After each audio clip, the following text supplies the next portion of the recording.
Hello guys, welcome to Phoenix What If.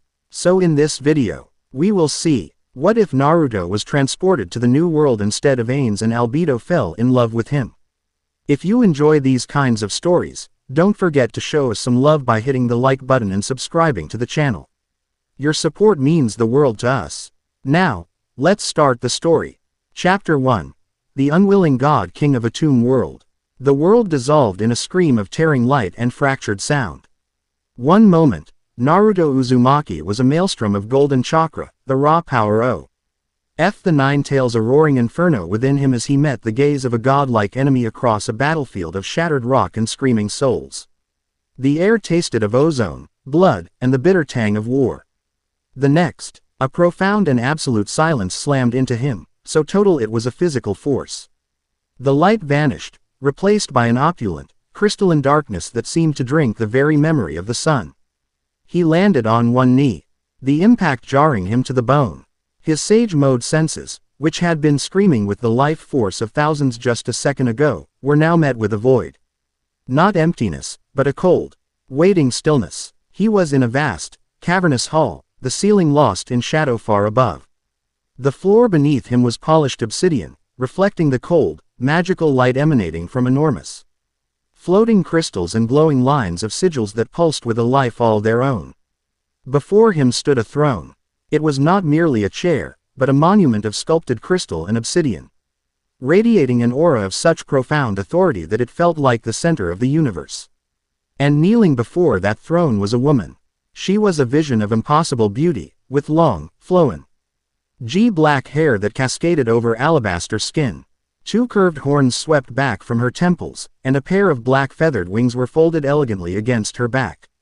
She wore a pristine white dress that did little to hide a figure that seemed sculpted by a deity with a penchant for perfection. But it was her eyes that held him. They were golden, slitted like a cat's, and they were wide with an emotion so intense it was unnerving.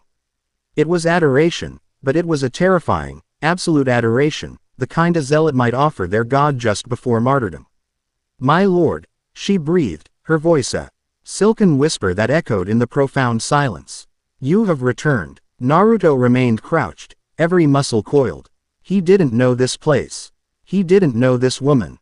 His mind, still catching up to the sudden shift in reality, raced. A genjutsu? No. The feel of the air, the cold stone under my hand, it's real. But where? He pushed himself to his feet, his worn, orange and black shinobi attire a stark, almost vulgar contrast to the pristine, sterile majesty of the hall. He could feel the thrum of immense power in the very stones of this place, a dormant, waiting energy that made the hair on his arms stand up. "Where am I?" he asked, his voice rough. It was the voice of a commander on the battlefield, not a god. It was direct, demanding, and held no hint of the divine authority the woman clearly expected. For the first time, a flicker of something other than worship crossed her features. A delicate frown creased her brow. Confusion. "My lord, you are in the throne room, within the great tomb of Nazarick. You have returned to us." Nazarick. The name meant nothing. He took a cautious step, scanning the hall. Shadows clung to the far corners, deep and impenetrable. He could sense presences. Many of them, not human. They were powerful, ancient, and utterly alien. "I am Albedo," the woman continued, her voice regaining its reverent tremor as she rose gracefully to her feet. "Overseer of the Floor Guardians. It is my honor, my purpose, to serve you, the last of the Supreme Beings." Supreme Beings. Floor Guardians. The words were gibberish, fragments of a language he didn't understand. He wasn't a god. He was a ninja, a Jinchuriki, a soldier. He was Naruto Uzumaki, and he needed to get back to the war. He needed to get back to Sakura, to Kakashi-sensei, to Sasuke. "There's been a mistake," Naruto said, shaking his head. "My name is Naruto Uzumaki. I'm not who you think I am." Albedo's smile was beatific, unwavering. "Of course, my lord. You may take any form, any name you wish. Your whims are reality." Quote. Frustration pricked at him. This wasn't getting through. He could feel her power, a vast, dark energy coiled beneath her perfect skin. She wasn't human. She was something else entirely. And she was immensely dangerous. Yet, She looked at him with an unconditional love that was more unsettling than any killing intent he had ever faced. He decided to change tactics. Who else is here? As if summoned by his words, the shadows at the edges of the hall stirred. From one side, a figure emerged that was the very picture of a refined gentleman, dressed in a sharp, tailored suit. His face was handsome, with slicked back black hair, but his smile was predatory, and a palpable aura of cunning intelligence radiated from him. From another shadow, a massive, insectoid creature stepped forth. Its body was a thick carapace of icy blue, and it held 4 frost-covered weapons in its multiple hands, its mandibles clicking softly. More appeared. A small, elven child with mismatched eyes. A warrior in full plate armor of glistening black, a creature of writhing red slime in a regal dress. They were monsters. Each one of them possessed a chakra, an energy that dwarfed that of any cage he had ever known. They were beings of catastrophic power, and they all fell to one knee, their heads bowed in perfect, synchronized reverence. Lord, their voices chorused, a symphony of monstrous devotion that washed over him. The one in the suit, who seemed to be the leader after Albedo, spoke. Lord Ainz, your sudden return is a blessing we did not dare to dream of. I am Demiurge, guardian of the 7th floor. We are all here to serve you. Naruto's eyes narrowed. Ainz. They keep using that name. He looked from Demiurge's unsettling smile to the stoic, icy form of the insect warrior, Cocytus. He felt like a fox in a den of dragons. One wrong move, one word, and they could annihilate him. But fear was a luxury he couldn't afford. He had faced down gods and monsters before. These were just different. He needed information. He needed leverage. And most of all, he needed to establish that while he wasn't this Ainz they worshipped, he also wasn't someone to be trifled with. Stand, Naruto said, his voice ringing with a natural authority he didn't know he possessed. It wasn't the bark of a general but the calm command of someone utterly confident in his own power. They rose as one. Their collective gaze was heavy, a physical weight of expectation and worship. He met their eyes, one by one. He saw intelligence in Demiurge's gaze, martial pride in Cocytus's, and a quiet, unsettling curiosity in the elven child's. But in Albedo's golden eyes, he saw a fire, a possessive, all-consuming flame that promised both absolute loyalty and terrifying jealousy. I am not Ainz, he stated clearly, letting the words hang in the silent hall. He is not here. A wave of palpable shock and distress washed through the guardians. Albedo took a step forward, her perfect face a mask of horrified confusion. My lord, what are you saying?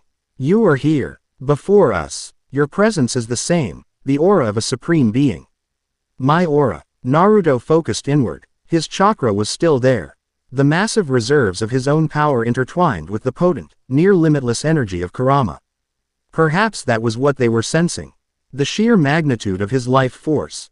You are a god, Demiurge said, his voice losing its smooth edge for the first time, replaced by a sharp, analytical intensity. You radiate power that could unmake worlds. Only a supreme being could possess such a presence. Perhaps your journey has altered your memory. It was a lifeline, an explanation they could cling to. They needed him to be one of their creators. Their entire existence, he was beginning to realize, was predicated on that fact. To deny it completely might shatter them, and he had no idea what a shattered being of this power level might do. He had to play along. At least for now. It was a deception, a lie. And he hated it, but it was the only strategic move he had. My memory is unclear, Naruto admitted, the words tasting like ash in his mouth. The passage here was violent. That, at least, was true. Instantaneously, the atmosphere shifted. Their confusion turned to righteous fury. Not at him, but at the unknown force that could have harmed him. Harmed you, Albedo hissed, and for a second, her beautiful face contorted into a mask of pure, demonic rage. The temperature in the hall dropped. Who would dare lay a hand on a supreme being? Point us in the direction, my lord, and we will grind them into dust and offer their screaming souls to you as an apology. Her ferocity was startling. He could feel it wasn't a bluff. She would happily commit genocide on his behalf. The thought sent a chill down his spine. These beings were not just powerful, they were morally alien. Their devotion was a weapon, and it was aimed at whatever he pointed it at. That won't be necessary, Naruto said quickly, raising a hand. The first priority is to understand our situation. Where is Nazarick located? What is outside these walls? Demiurge stepped forward, his composure restored. He had an answer for everything. An excellent question, my lord.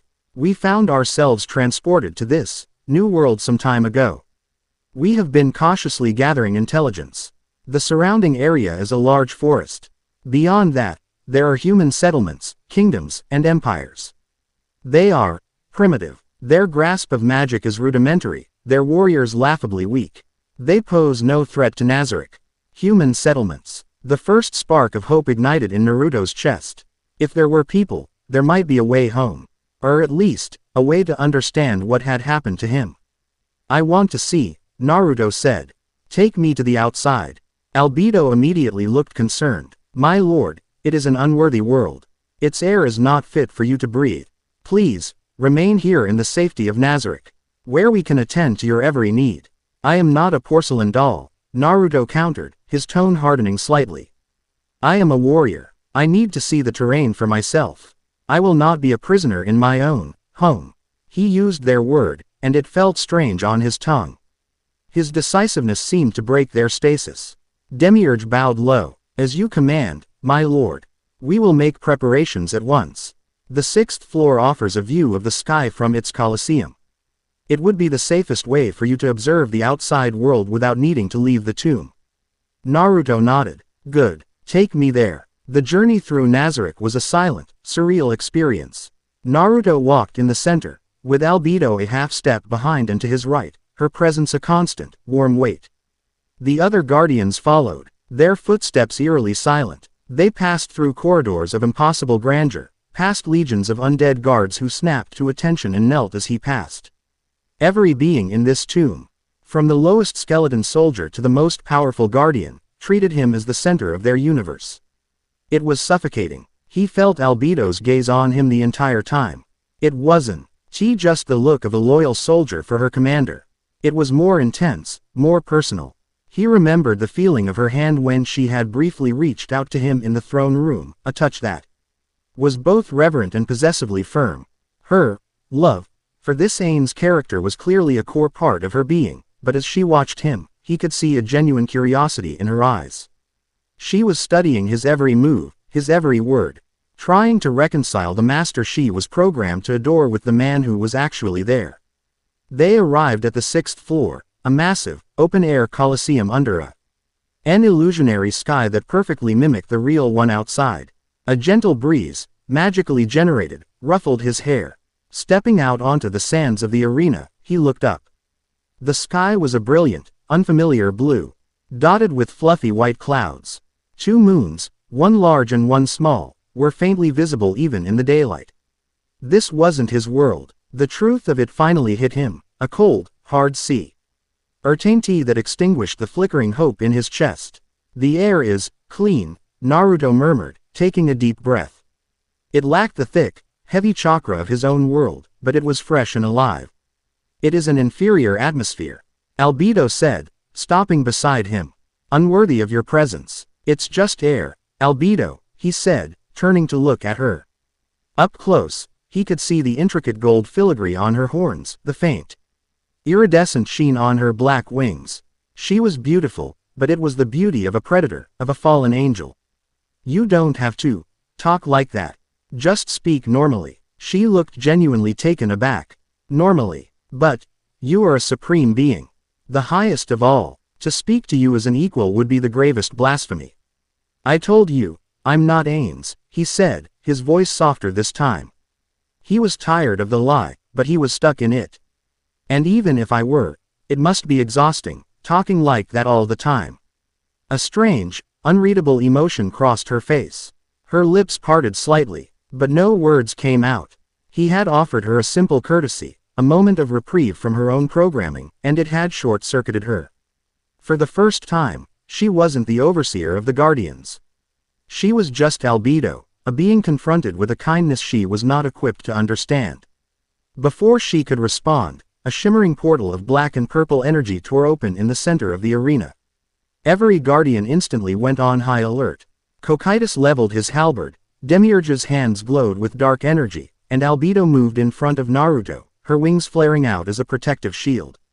Out of the portal stumbled a group of men. They were dressed in ornate, shining plate armor, carrying swords and shields emblazoned with the symbol of a radiant sun. They looked around, bewildered, their eyes wide with a mixture of fear and awe at the massive Colosseum. Knights, Demiurge murmured, his analytical mind already dissecting the situation. They appear to be from the slain theocracy. Judging by their insignia, how did they breach Nazaryk's defenses? The lead knight, a man with a grim, scarred face, spotted the group of guardians. His eyes widened further at the sight of the monstrous figures. But then they landed on Naruto. Naruto wasn't radiating killing intent, he wasn't a 7-foot-tall insect or a demon in a suit. He looked human. You, the knight yelled, pointing his sword. Demon, sorcerer, you have brought us to this accursed place. Surrender in the name of the 6 great gods. Naruto sighed. Of course, the first humans he meets, and they immediately want to fight. Some things, it seemed, were the same in every world. Stand down, Naruto said to the guardians, holding up a hand. Albedo looked ready to incinerate the knights on the spot, but she reluctantly obeyed. Her wings folding back, he took a step forward, his hands open and non-threatening. We don't want any trouble. My friends and I are just lost. We don't know how you got here, but we can help you leave. The knight captain laughed, a harsh, grating sound. Lies. We were sent to investigate a surge of negative energy, a blight upon this land. Clearly, this tomb is its source. We will purify it in the name of the gods. He raised his sword, and it began to glow with a holy light. Holy smite, he roared. A beam of brilliant, golden energy shot across the arena, aimed directly at Naruto's heart. It was fast. To a normal person, it would have been an unavoidable, fatal blow. Naruto didn't even flinch. He simply raised his right hand, palm open. The beam of holy light, crackling with divine power, slammed into his palm and stopped. It dissipated into harmless motes of light, absorbed and neutralized without a shred of effort. A dead silence fell over the Colosseum. The knights stared, their mouths agape. Their captain's ultimate attack, a spell capable of felling a lesser dragon, had been stopped by a casual gesture. The guardians, however, were not surprised. They were ecstatic. Their lord had just effortlessly nullified a high-tier holy spell. It was just another confirmation of his absolute power. Albedo's golden eyes glowed with pride and something deeper. Something fiercely possessive. This was her master. This was her god. And he was magnificent. Naruto looked at his hand, then back at the terrified knights. I said, he repeated, his voice dropping to a low, dangerous level that promised consequences. We don't want any trouble. That was your only warning. He took a step, and the world seemed to bend around him. He wasn't using the body flicker technique, not exactly. He simply moved, and in the space between one heartbeat and the next, he had crossed the 50 yards separating them. He stood before the knight captain, whose face was now a mask of pure terror. The knight swung his sword in a blind panic. Naruto caught the blade between his thumb and forefinger. With a casual squeeze, the holy sword, a powerful magical artifact, shattered into a dozen pieces. He leaned in close, his blue eyes no longer warm, but as cold and hard as glacial ice. Now, you're going to tell me everything, he said, his voice a low whisper that cut through the silence. About your gods, your theocracy, and this world. And you're going to do it now. The other knights, frozen in fear, could only watch as their captain, a hero of their nation, began to shake uncontrollably before the calm, quiet, and utterly overwhelming power of the stranger in the orange jumpsuit. Behind him, Albedo watched, her heart pounding with a feeling that was far more complex than her programming could account for. It was not just loyalty. It was not just adoration. She was witnessing not just a supreme being, but a man. A man of decisive action, overwhelming power, and a strange, almost gentle charisma that he seemed utterly unaware of. He didn't revel in his power, he simply used it as a tool to achieve his goal. It was a display of confidence so absolute it bordered on sublime. The programmed love for Lord Ainz was a powerful directive, the foundation of her being. But as she watched Naruto effortlessly dominate the intruders, a new, far more Dangerous and genuine emotion began to bloom in the ashes of her old loyalty. This being, this Naruto Uzumaki, was here. He was real, and he was everything she had ever dreamed of, and more.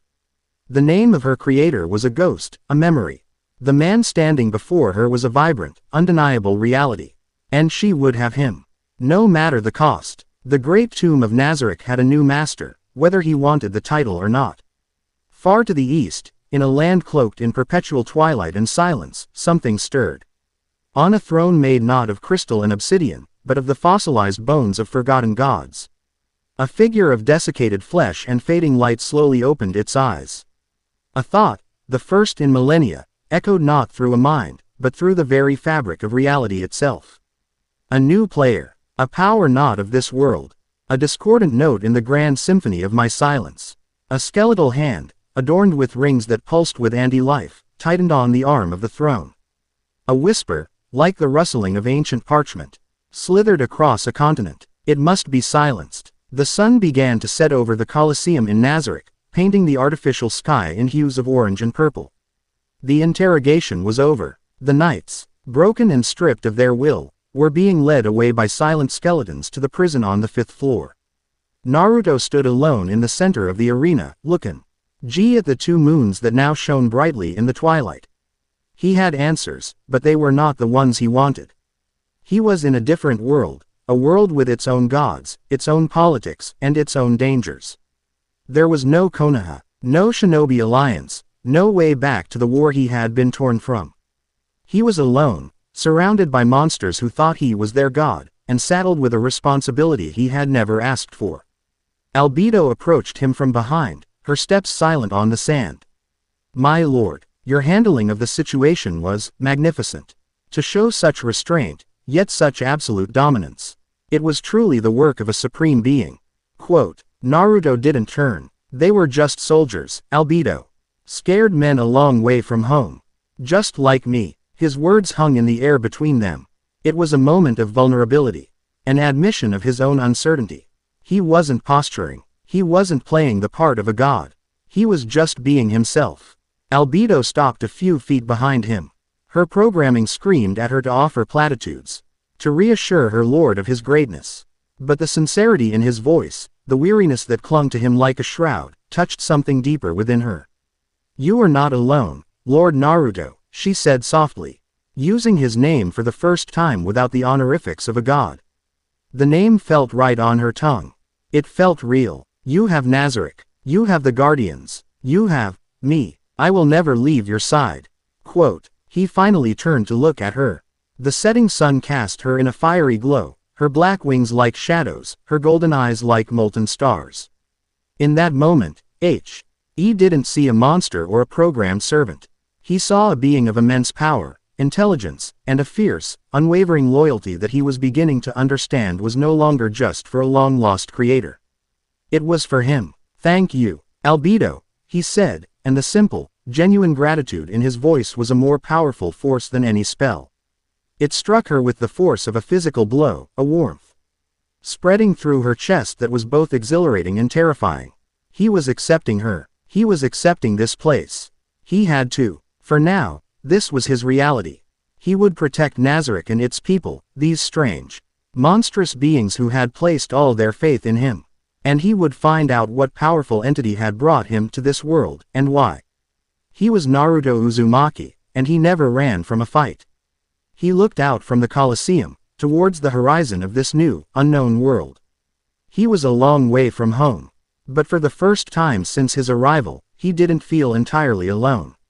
He had a fortress at his back, an army at his command, and a beautiful, terrifyingly devoted woman by his side. It was a strange, unwanted beginning, but it was a beginning nonetheless. Chapter 1 End. Chapter 2. The King and the Regent. The Round Table Room was a place of immense gravity, built for beings who decided the fate of worlds. A single, colossal circular table of polished black stone dominated the space, surrounded by chairs that were more like individual thrones. The air itself felt heavy with ancient power and unspoken oaths. Naruto sat in the largest of these chairs, the one clearly meant for the master of this place, and felt ridiculously out of place. He'd led teams, commanded small platoons, but this was different. The beings arrayed around the table with him were not soldiers to be commanded, but forces of nature to be directed. Demiurge stood, a sleek, demonic figure of perfect composure, his report delivered with cold, clinical precision. At his signal, a magical projection bloomed in the air above the table, a map of the region, dotted with symbols and notations. The intelligence gathered from the slain Theocracy Knights confirms our initial assessments, my lord, Demiurge began.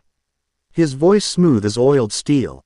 They are the preeminent human nation on this part of the continent, a theocratic state built on the worship of the 6 great gods, who were, by their own lore, players like the supreme beings, transported here centuries ago. Their society is built on a foundation of human supremacy. All other races, demi-humans, heteromorphs, are considered inferior, to be subjugated or eradicated. He gestured, and the image shifted to show the symbols of their military arms. Their strength lies in their faith-based magic and their specialized units, the 6 scriptures. The unit that blundered into our domain was the Sunlight Scripture, known for its anti-undead specialization. It is fortunate they were not better prepared. The unspoken edition hung in the air, or they would have been even less of a challenge. Naruto listened, his fingers steepled in front of him, mimicking a thoughtful pose he'd seen the 3rd Hokage use countless times. It helped him focus. He processed the information not as a king, but as a shinobi. Human supremacy, fanatical religion, specialized military units. It's like a whole nation of Danzos. The thought was grim. Their immediate eradication is the only logical course of action, a new voice boomed, deep and resonant. It came from the fully armored figure of Touch Me, though Naruto now knew this was the Guardian, Pandora's actor. In a copied form, though his true voice was that of the warrior Cocytus, whose icy, insectoid form was more suited to the battlefield than a council room. The warrior's true voice echoed with the chill of a glacier. They dared to strike at a supreme being. Such an insult cannot be left unanswered. A show of overwhelming force will ensure no others dare to try. A sultry, feminine laugh cut through the warrior's grim pronouncement. Shultir Bloodfallen, a vampire guardian who looked like a porcelain doll but radiated an aura of predatory bloodlust, leaned forward, her red eyes gleaming. Oh, I do hope you let me play with them first, Lord Naruto. The idea of their divine champions screaming as I drain them of their faith and their blood, it sends a shiver down my spine. The debate was escalating, their default settings kicking in. Cocytus saw a military problem requiring overwhelming force. Shultir saw new prey. Demiurge saw a complex strategic game to be played out over centuries. He began to outline a plan involving the creation of puppet states, the infiltration of their holy orders, and the eventual, surgical collapse of their entire society from within. It was brilliant, meticulous, and would take 50 years. Throughout it all, Albedo remained silent. She did not look at the map or at her fellow guardians. Her golden eyes were fixed on Naruto. And Naruto alone. Her expression was one of serene patience. Her lord was considering the matter, and his decision, whatever it was, would be law. Her only role was to be the instrument of his will. But beneath that placid surface, Naruto could sense a coiled spring, a simmering rage that promised a terrible, swift vengeance on those who had dared to attack the object of her adoration. Finally, they all looked at him, the silence in the room a palpable weight of expectation. They had offered their counsel. Now, the God King would render his judgment. Naruto leaned back in the throne-like chair, letting out a slow breath. You're all wrong. The words dropped into the silent room like stones into a still pond. Demiurge's perfect smile tightened by a millimeter. Cocytus's mandibles clicked in confusion. Shultir's playful pout was replaced by a look of genuine surprise. My lord, Demiurge asked, his voice losing none of its deference, but gaining a sharp, analytical edge. In what way have our proposals erred? You're thinking like a hammer, Naruto said, his gaze sweeping over all of them. And to a hammer, every problem looks like a nail. Cocytus, you want to smash them. Shultir, you want to bleed them. Demiurge, you want to take them apart piece by piece over decades. But none of you have asked the most important question. He leaned forward, pinning each of them with his gaze. What happens the day after? He pointed a finger at Cocytus. We march on the theocracy. We wipe them out. You're right, it would probably be easy for you.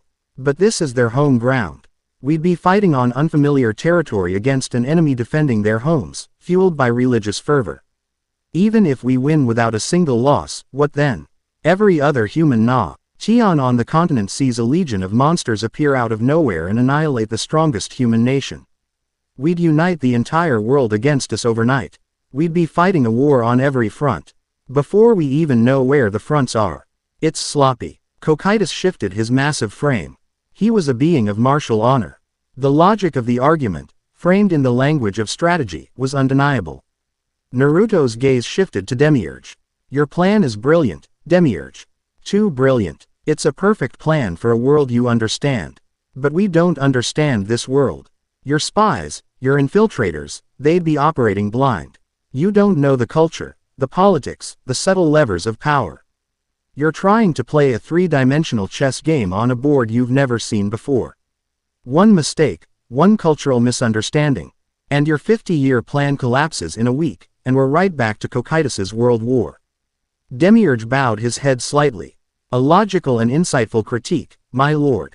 I confess, my strategies were predicated on the assumption that the lesser beings of this world would operate with a predictable, rational self-interest.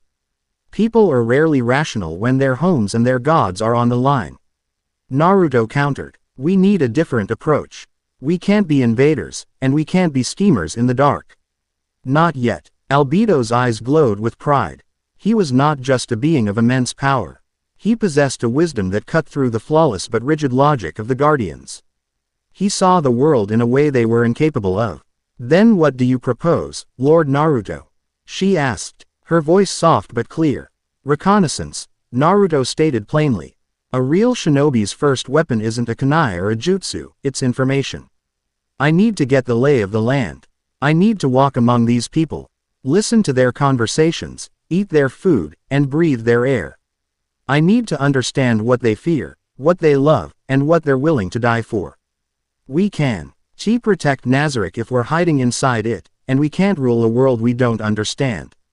He stood up, the motion silencing any potential argument. So, I'm going out there. I'll disguise myself and travel. See what this world is really like. Absolutely not. The roar came from Albedo. She was on her feet in an instant, her face a mask of horrified fury, her beautiful features twisted into a demonic snarl. Her pristine white dress seemed to darken as her aura, a torrent of black, suffocating pressure, filled the room. My lord, that is the single most reckless, unthinkable, irresponsible. Enough, Albedo, Naruto said, his voice calm but infused with a steel that cut right through her rage. She flinched as if struck, her aura receding instantly, but the horror in her eyes remained. But, my lord, you are the last of the supreme beings. The meaning of our existence. Your life is infinitely precious. To risk it among those crawling insects, it is a blasphemy. It is a dereliction of my sacred duty to allow it. Your duty is to obey me, Naruto stated, his gaze unwavering. And I am telling you this is what's necessary. I'm not a treasure to be polished and locked away in this tomb. I am a leader, and a leader leads from the front. He walked around the table, stopping directly in front of her. She was taller than him, a goddess of dark and terrible beauty, but in that moment, she seemed small. Her desperation and fear making her vulnerable. How can I command you? He asked, his voice softer now, if I don't understand the battlefield. How can I give you orders? To protect this place if I'm ignorant of the dangers outside. Your devotion is your greatest strength, Albedo. Don't let it become a cage that traps us both. He was challenging the very core of her being. Her programming, her entire reason for existence, was to protect the supreme beings at all costs. What he was asking for was, in her mind, a fundamental violation of that prime directive. Tears of genuine anguish welled in her golden eyes. Then let me go for you, she pleaded. Demiurge, we can gather the information you need. We can disguise ourselves. Please, my lord, do not ask this of me. Do not force me to stand by while you place yourself in mortal danger. He saw her pain. It wasn't just the protest of a subordinate. It was the desperate plea of someone terrified of losing the most important thing in their life. He realized he couldn't just command her. He had to lead her. Just then, he felt it. It was a whisper at the very edge of his sage mode senses. A cold, ancient, and impossibly vast presence. Far to the east, it felt like a void, an absence of life that was so profound it was a power in itself. It was the feeling of a graveyard the size of a continent, and in its center. Something had just noticed him. It was a fleeting touch, a psychic pressure that was gone as quickly as it came, but it left a residue of absolute cold in his soul. What was that? None of the guardians seemed to have noticed. Their senses were powerful, but they were attuned to the magic and life of this world. His were different, tuned to the natural energy that flowed through everything. And he had just felt a current of pure death. The feeling solidified his resolve. There were things in this world they couldn't possibly understand yet. Powers that might dwarf even their own. Hiding in Nazareth was not safety. It was just waiting for the unknown to come knocking. He looked back at Albedo, his decision made. He had to go, but he could offer her a compromise. One that would test her, but also show her the depth of his trust. All right, he said, I won't go alone. Relief washed over her face. Thank you, my lord. Shall I assemble a royal guard? A full retinue of... No, he cut her off. An army attracts attention. I'm taking one person with me. Not as a bodyguard, but as a partner. Someone who can cover my back, and who I can trust to help me make the right calls. He held her gaze. I'm taking you, Albedo. The word struck her with the force of a physical blow. She stared at him, her lips parted in disbelief. Her mind, a whirlwind of conflicting directives and emotions, ground to a halt. He wasn't just commanding her. He wasn't just assuaging her fears. He was elevating her. He was choosing her to share the risk, to be his right hand in the field. He was placing his life, the most precious thing in existence, directly into her hands. It was a burden of terrifying weight, and a gift of unimaginable value. My lord, she whispered, her voice trembling. You're the overseer of the guardians. He said, his tone matter of fact. You're the strongest one here in overall power, and you're the prime minister of this whole place. If anyone is going to be my second in command out there, it's you.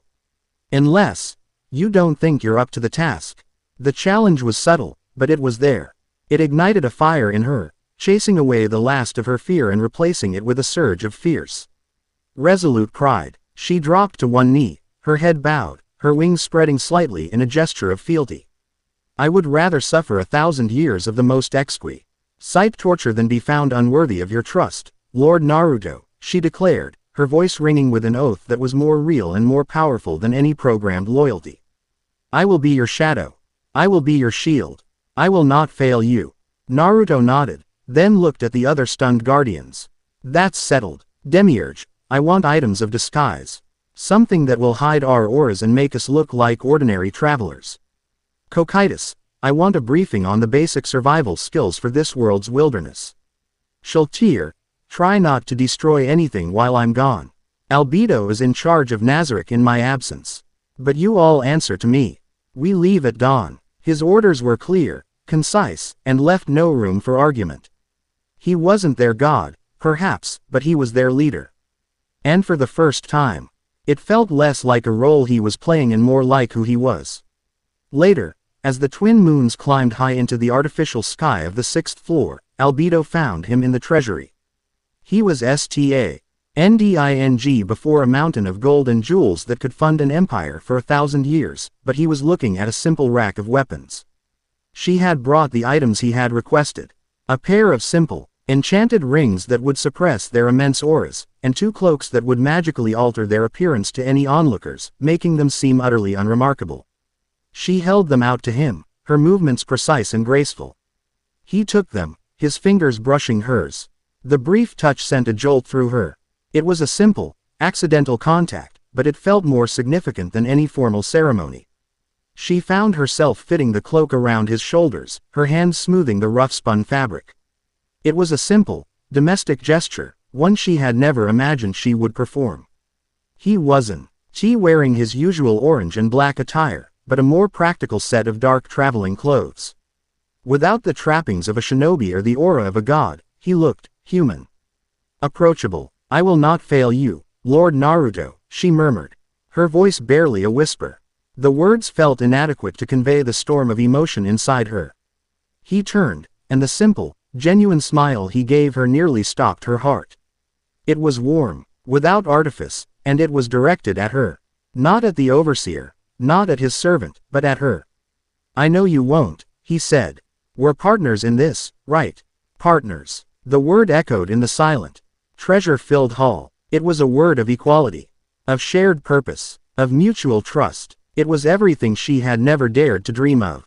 The ghost of Lord Ainz, the distant, untouchable god she was created to love, finally faded, replaced by the vibrant, undeniable reality of the man standing before her. This was her purpose now.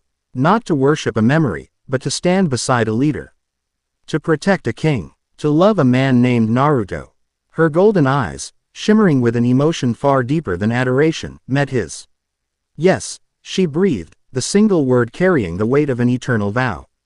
Partners. Chapter 2 End. Chapter 3. The Whispers of a Wounded Land.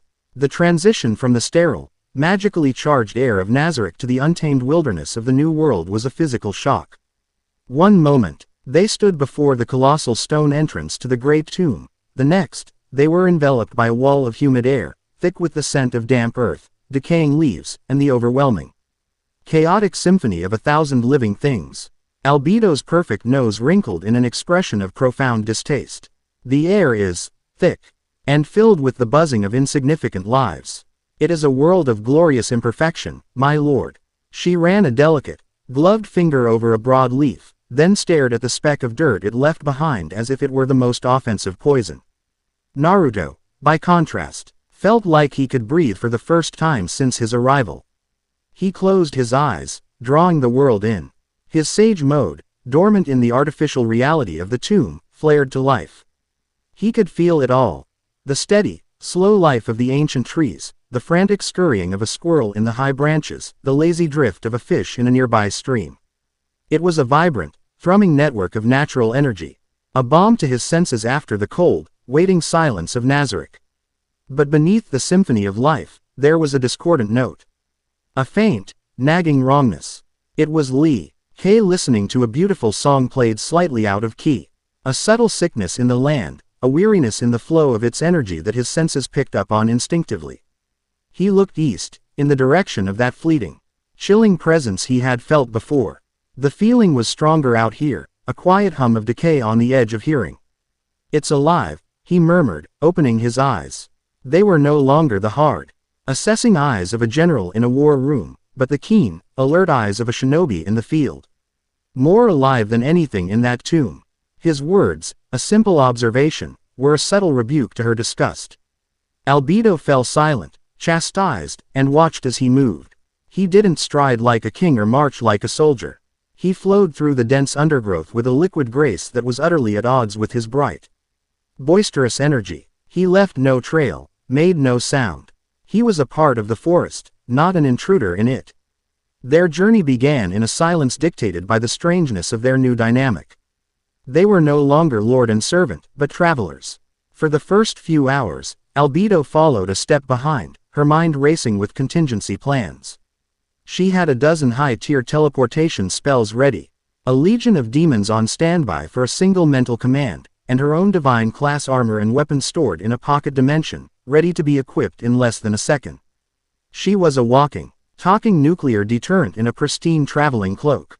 As dusk began to settle, painting the sky in shades of bruised purple and fiery orange, Naruto stopped in a small clearing by a gurgling stream. We'll make camp here for the night. Albedo surveyed the area with a critical eye. The defensive position is suboptimal. We are exposed from the north and east. Allow me to summon a cohort of Death Knights to establish a secure perimeter. Naruto just shook his head, a small smile playing on his lips. He gathered a handful of dry twigs and leaves, then struck a piece of flint against a small knife he carried. A spark flew, catching the tinder. Within minutes, a small, crackling fire was pushing back the encroaching shadows. The simple, practical skill was so far outside Albedo's frame of reference that she could only stare. The supreme beings created life and unmade reality. They did not coax flames from dead wood. There's no need for death knights, Naruto said, gesturing for her to sit on a smooth, moss-covered rock near the fire.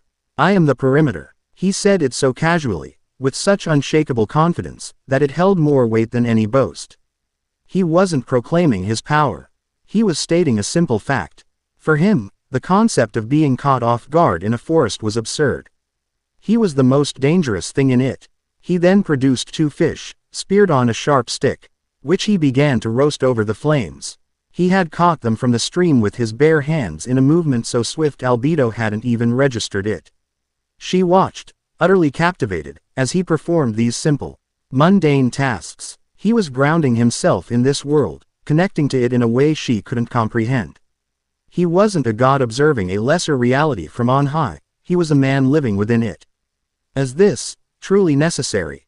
She asked, her voice soft. I have enough preserved rations of the highest quality from Nazarik's larders to sustain us for a decade.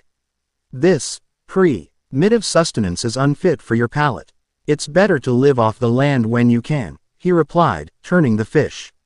The smell of it cooking was simple and savory. It's about understanding your environment, Albedo. Being a part of it. The best intelligence doesn't come from maps and reports, it comes from the dirt under your fingernails. He offered her one of the cooked fish. Go on, try it. Hesitantly, as if handling a volatile artifact, she accepted. The taste was simple.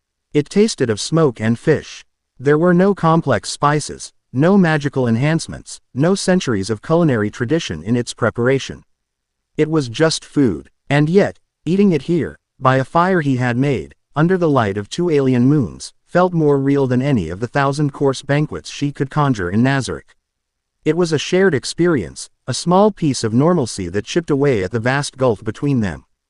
The next day, they reached the edge of the great forest. Before them lay rolling farmland, brown and withered, stretching towards a small village huddled in the distance. It was a sad, tired-looking place, a collection of timber and thatch houses clustered around a muddy track. A palpable aura of despair hung over it, a human reflection of the sick weariness Naruto had sensed in the land itself. As they drew closer, they saw the source. The fields were blighted, the crops yellow and stunted. The small river that flowed past the village was sluggish and murky, a sickly sheen on its surface. The villagers themselves were thin, their faces etched with worry, their movements slow and listless. Albedo's nose wrinkled again, but this time it was not from the smell of the earth, but from the stench of human poverty and sickness. Insects, she murmured, a note of her usual cold disdain in her voice. They live in filth and die in misery. It is their nature. We should not have come this way, my lord. The sight is unpleasant. Their nature isn't to live like this, Naruto countered, his voice tight. He saw the hollow eyes of a small child, sitting listlessly on a doorstep, and it was like a physical blow. He remembered the hunger, the loneliness, the feeling of being looked through as if he didn't exist. Something's wrong here. The land, the water, it's all sick. They entered the village, their cloaks and aura-suppressing rings making them appear as little more than weary travelers. No one paid them any mind, too lost in their own misery. They stopped at the village well, where a woman was struggling to draw a bucket of the same murky water from the river. Excuse me, Naruto said, his voice gentle. The woman started, clutching her bucket defensively. We've got nothing for you. The Lord's men took the last of the tax silver yesterday. We're not here for that, Naruto said reassuringly. We're just passing through. What's happened here? The fields, the water. The woman's shoulders slumped, a flicker of life in her eyes replaced by resignation. It's the blight. Started a few months ago. The crops withered, and the river turned foul. Now, the sickness comes with the water. The old and the young, they fade fast. She looked at her bucket of roan water with a mixture of fear and necessity. But it's all we have. Why doesn't your lord do something? Naruto asked, his frown deepening. She let out a harsh, bitter laugh. Lord Faltra, he lives in his manor a day's ride from here. As long as his wine cellars are full, he doesn't care if we live or die. The only time we see his men is when they come to collect taxes or take our sons for the levy. They're no better than bandits in the king's colors. This is a waste of your valuable time, my lord, Albedo whispered to him, her voice a low, urgent hiss. Their petty squabbles are beneath you. We are gathering intelligence. Nothing more. Let us move on before we draw unwanted attention. This is intelligence, Naruto shot back, his eyes flashing with an inner fire that made her pause. A corrupt lord, suffering people. A mysterious blight. This is the reality of this kingdom. To ignore it is to be ignorant. He turned back to the woman. Is there an inn? Someplace we can get a meal? She pointed a weary hand toward a sagging building. The Gilded Pot. If you can call it an inn. And if you can call what they serve a meal. The inn was as grim as the rest of the village. Inside, a few patrons sat in sullen silence, nursing mugs of watery ale. Naruto and Albedo took a table in a dark corner. Naruto ordered stew for them both. When it arrived, it was a thin, tasteless gruel, with a few rubbery bits of vegetable floating in it. He ate it without complaint. Albedo simply stared at her bowl as if it might spontaneously evolve and attack her. I do not understand why you insist on this, she said. Her voice tight with a mixture of frustration and confusion. These people, their lives are fleeting and meaningless. They are born, they suffer, and they die. It is the natural order. To involve ourselves is illogical. It risks our mission for no strategic gain. Her argument was cold, flawless, and utterly rooted in the ethos of Nazareth. The strong survive, the weak perish. And the concerns of lesser beings are strategically irrelevant unless they can be exploited. Is that what you believe? Naruto asked, setting his spoon down.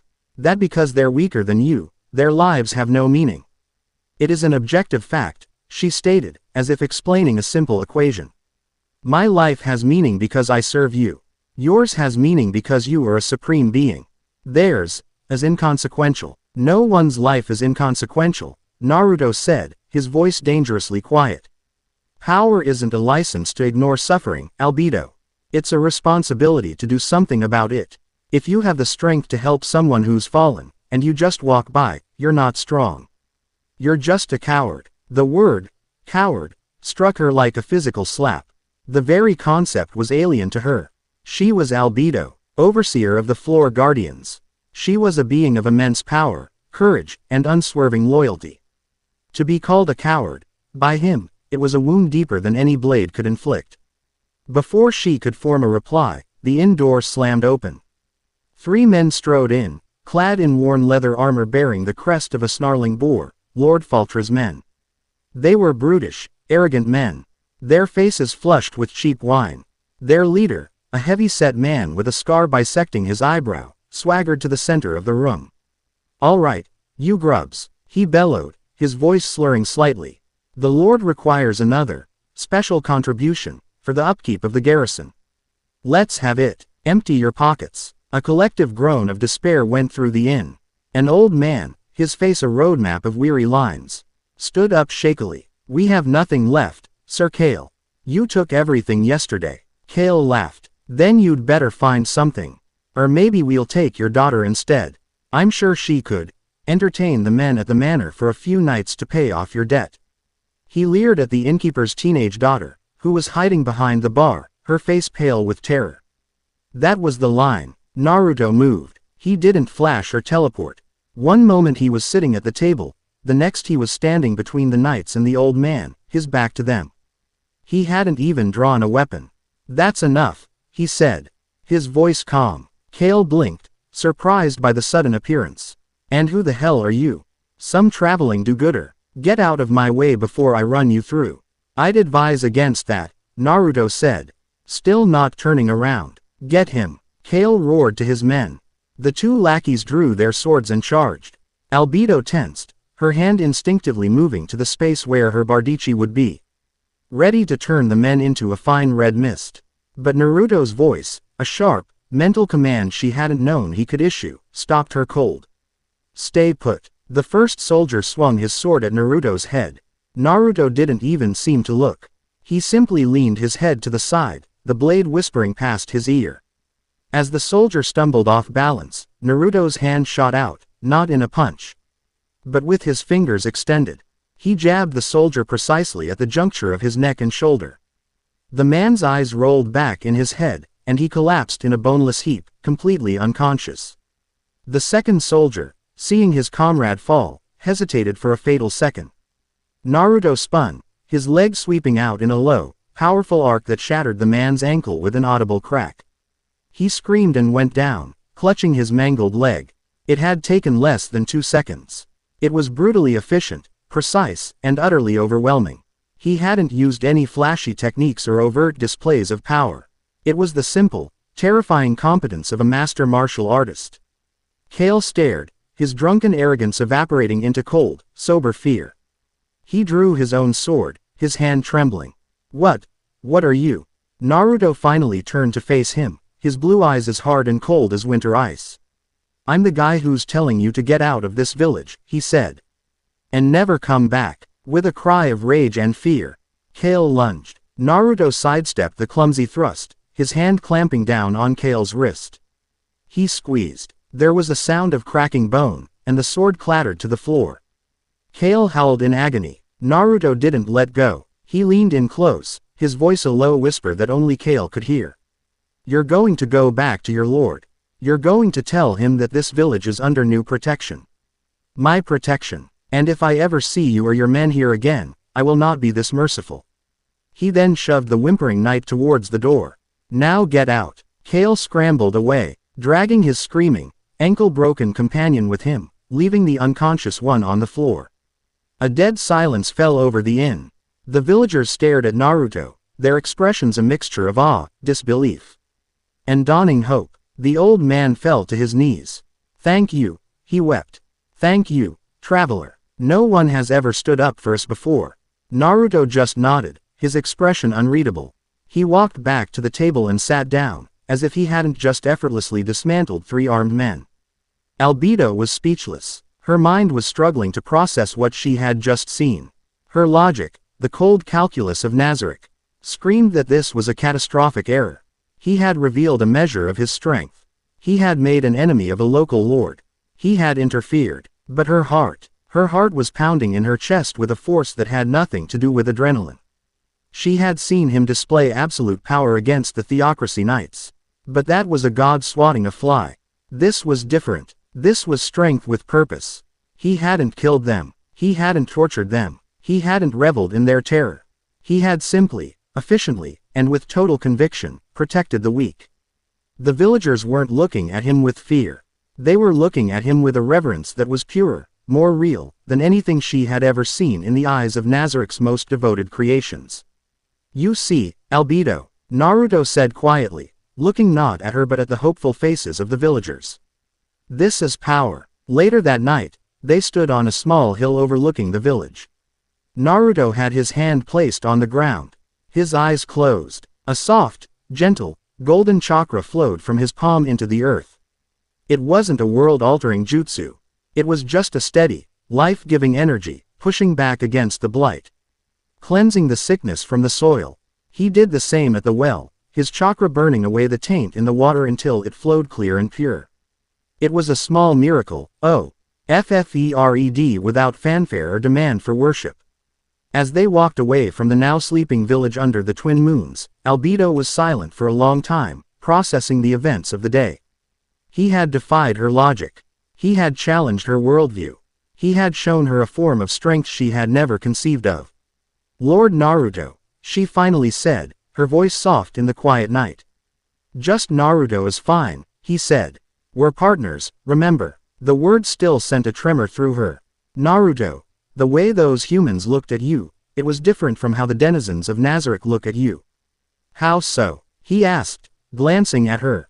They were not afraid of you, she said, a note of genuine wonder in her voice. The concept was still new, strange, and unsettlingly appealing. They were grateful. Is that a form of strength, as well? To be loved instead of feared?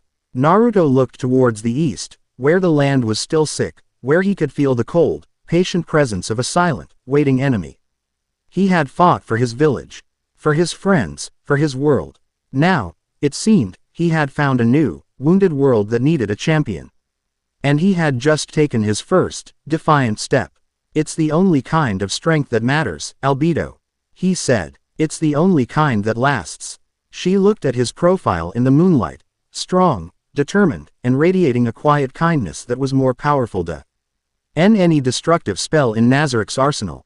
And in that moment, she knew her mission had changed. It was no longer just to protect a supreme being. It was to understand this man, and to be worthy of standing by his side. Chapter 3 End. Chapter 4. The Shadow of the Manor. Dawn broke, not with a gentle warmth, but with a pale, watery light that seemed to struggle against the lingering gloom over the land. They had spent the night in the open, a simple shinobi camp that was second nature to Naruto and a source of continuous, bewildering fascination for Albedo. She hadn't slept, of course. Her kind had no need for it. Instead, she had watched him, watched the steady rise and fall of his chest, the flicker of his eyelids as he dreamed of a world she could never know. She had stood guard, a silent, beautiful statue of obsidian and ivory, her senses scanning the horizon for threats her lord might not perceive. When he woke, it was with the instant, silent alertness of a veteran warrior. One moment asleep, the next, sitting up, his blue eyes clear and focused. He looked at her, and the warmth in his simple morning greeting did more to unsettle her than any command. "You're thinking again," he said, stretching the kinks from his shoulders. "I can almost hear the gears turning from here." "I am contemplating the tactical ramifications of your actions," she replied, her tone retaining its formal edge. Though the words felt different now, less a report and more the opening of a dialogue. "You have made yourself a champion to these people. A symbol. Symbols attract attention, both those who seek hope and those who wish to extinguish it." "Good," Naruto said simply, stoking the embers of last night's fire. "Let them pay attention. It's better than being ignored. People who are ignored, who have no hope, they're the ones who suffer the most." He looked out over the blighted valley, his expression hardening. "And I'm tired of seeing people suffer." His conviction was a physical force. It wasn't the arrogant righteousness of the theocracy knights, nor the cold, logical self-interest of Demiurge. It was simpler, purer. A fundamental rejection of cruelty. Albedo found herself without a counter-argument. Her logic could find a dozen flaws in his strategy, 100 ways it could endanger them. But she could not find a flaw in the man himself. Their conversation was cut short by the frantic pounding of footsteps.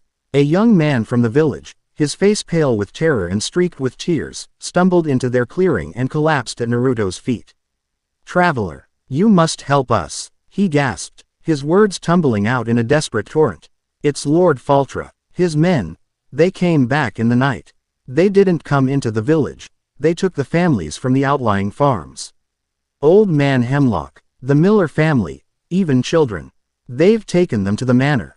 Lord Faltra sent a rider with a message. He says he'll execute one hostage every hour until the Medley Ing vigilante, who attacked his men surrenders to him." Naruto was on his feet before the boy had finished, his calm morning demeanor gone, replaced by a cold, coiled fury. The air around him grew heavy, and for a second, Albedo saw a flash of something terrifying in his eyes, the incandescent rage of the Nine Tails, a power that could level mountains. Then, it was gone, suppressed and controlled, channeled into icy resolve. "He's using children as shields," Naruto whispered, the words filled with a venomous disgust. "Scum. A predictable, if crude, tactic," Albedo noted, her own rage a far colder, more precise thing. Her mind was already cycling through destructive spells. The manor could be leveled in an instant. The lord and his men could be turned to ash before they could even scream. Quote, "Shall I teleport us to the manor's courtyard, my lord? We can end this in seconds." "No," Naruto said, his voice sharp. "An open assault is what he wants. It's what he's prepared for. He'll have the hostages in a vulnerable position. We go in quiet. We go in smart." He looked at the terrified villager. "Go back to the village. Tell everyone to stay inside and lock their doors. Tell them, help is coming." The boy nodded, scrambling to his feet and running back the way he came, his terror now tinged with a desperate shard of hope. Naruto turned to Albedo, his expression all business. "We need a new look." He formed a simple hand seal. Henge no Jutsu. In a puff of smoke, his form shimmered and changed. He was still the same height, but his features were now plain, unremarkable. His hair was a dull brown, his eyes a muddy hazel. His bright, charismatic presence was gone, replaced by the forgettable anonymity of a common farmhand. Albedo's eyes widened. It wasn't just a visual illusion, his very energy signature had changed. Dampened and altered into something utterly mundane. Your abilities are remarkably versatile, she said, impressed despite herself. It's an old trick, he said. Now you're a bit harder to disguise. He gestured to her horns and wings. Can you hide those? Albedo gave him a look that was almost a pout. Of course, my lord. It is a simple matter. She concentrated for a moment. The grand, sweeping horns on her head retracted, melting back into her hairline until they were gone. The magnificent black wings on her back folded inward, seeming to dissolve into the shadows of her cloak. Her face, still impossibly beautiful, shifted subtly, becoming less divine, more human. Her slitted, golden eyes became a simple, if striking, dark brown. She now looked like a stern, beautiful noblewoman. A far cry from a demon overseer, but still far from inconspicuous. Better, Naruto conceded, but we're not going as nobles. We're going as supplicants. He looked her over, then with a quick, almost unconscious gesture, he reached out and mussed her perfectly arranged hair, pulling a few strands loose to frame her face. He smudged a speck of dirt from his hand onto her cheek. The touch was electric, his fingers, rough and calloused, against her perfect skin. The casual intimacy of the gesture, the sheer audacity of it, sent a shockwave through her. Her breath hitched. Her heart, a thing that had never needed to beat, hammered against her ribs. He was treating her not as a divine being or a subordinate, but as a partner, a comrade preparing for a mission. There, he said, stepping back, completely oblivious to the turmoil he had just caused. Now you look a little less like a goddess and a little more like someone who's had a rough day. Let's go. The journey to the manor was swift and silent. Naruto moved like a ghost, his transformed appearance making him just another shadow in a world full of them. Albedo followed, her mind still reeling. She forced herself to focus, to analyze his methods. He wasn't just walking. He was reading the land, using the contours of the earth, the direction of the wind, the cry of a distant bird as sources of information. He was a predator in his natural habitat, and she was, for the first time, seeing the world through his eyes. Lord Faltra's manor was a squat, ugly stone building, more a fortress than a home. Sitting on a low hill that gave it a commanding view of the blighted fields. Men at arms patrolled the walls, their movements sloppy and unprofessional. Naruto and Albedo circled the perimeter, hidden in a line of withered trees. Their observation swift and silent. 14 guards on the walls, 2 at the main gate, Naruto murmured, his eyes scanning every detail. Probably another 10 to 15 inside. The hostages will be in a secure, central location. The dungeon is the most likely, but a great hall is more dramatic. He'll want them visible, to have his leverage on display. I can create a diversion. Albedo offered, a phantasmal beast on the far side of the manor. It would draw most of the guards. Good, but not yet, Naruto said. First, we find the source of this blight. That feeling, that sickness in the land, it's strongest here. It's coming from inside that building. The hostages are the priority, but whatever is poisoning this land is the root of the problem. We cut out the root. He pointed to a small, unguarded grate on the lower level of the manor, half hidden by overgrown, thorny bushes. There, a sewage outflow. It's disgusting, but it's our way in. Albedo looked at the foul-smelling grate, then at Naruto, and for a second, her composure almost broke. The Prime Minister of the Great Tomb of Nazarick, the overseer of the Floor Guardians, was about to crawl through human filth. She was about to voice a strenuous objection, but the look on his face stopped her. It was the calm, focused expression of a commander who had done this 100 times before. For him, there was no pride or disgust, only the mission. With a sigh that was a masterpiece of martyred resignation, she nodded. The grate was old and rusted, but Naruto's strength, even suppressed, was more than enough to pry it loose. The stench that hit them was overwhelming. Albedo, whose senses were 1,000 times more acute than a human's, felt her gorge rise. She suppressed it an effort of will that was more strenuous than controlling a high-tier spell. They moved through the dark, cramped tunnels, Naruto in the lead. His sage mode allowed him to navigate the darkness as if it were broad daylight. Sensing the vibrations of the guards' footsteps above them, the flow of air that indicated junctions and exits. For Albedo, it was a disorienting, humbling experience. In this environment, her immense power was useless. She was reliant on him, On his senses, his skills. He was the expert here. He was the master. They emerged into a cold, damp wine cellar. The air was still foul, but it was an improvement. From there, they moved like whispers through the manor's lower levels. Twice, they had to flatten themselves into shadowed alcoves as patrols passed, the guards rumbling about their mad lord and the strange, cold feeling that had settled over the manor in the last few months. Naruto's senses led them upward, not towards the dungeons, but towards the lord's private chambers. The feeling of sickness, of a life-draining void, grew stronger with every floor. Outside the heavy oak door of the lord's study, Naruto paused. He could feel it pulsating from within, a cold, dead energy that was a chilling echo of the presence he'd sensed far to the east. He gestured to Albedo. Get ready. He didn't pick the lock or break the door down. He simply placed his hand on the wood, channeled a tiny, precise burst of chakra into the locking mechanism, and shattered it from the inside with a barely audible click. He pushed the door open and they slipped inside. The room was opulent, filled with rich tapestries and expensive furniture, but it was all coated in a thin layer of grime. And in the center of the room, on a pedestal of black marble, was the source of the blight. It was a crystal, roughly the size of a human heart, of a black so deep it seemed to drink the light from the room. It pulsed with a faint, violet luminescence, and the air around it was visibly distorted, shimmering with cold. Tendrils of black, necrotic energy snaked out from it, invisible to a normal eye but starkly clear to Naruto's senses. They seeped into the very stone of the manor and spread out into the land, carrying the poison that killed the crops and fouled the water. What is that thing? Albedo breathed, her hand instinctively going to her side. Even without divine senses, she could feel the malevolent power radiating from the object. It felt hungry. A piece of the puzzle, Naruto murmured, his eyes narrowed. It's a conduit. Something is pouring energy into this thing from very, very far away. The door behind them burst open. Lord Faltra stood there, flanked by 4 of his best armored guards.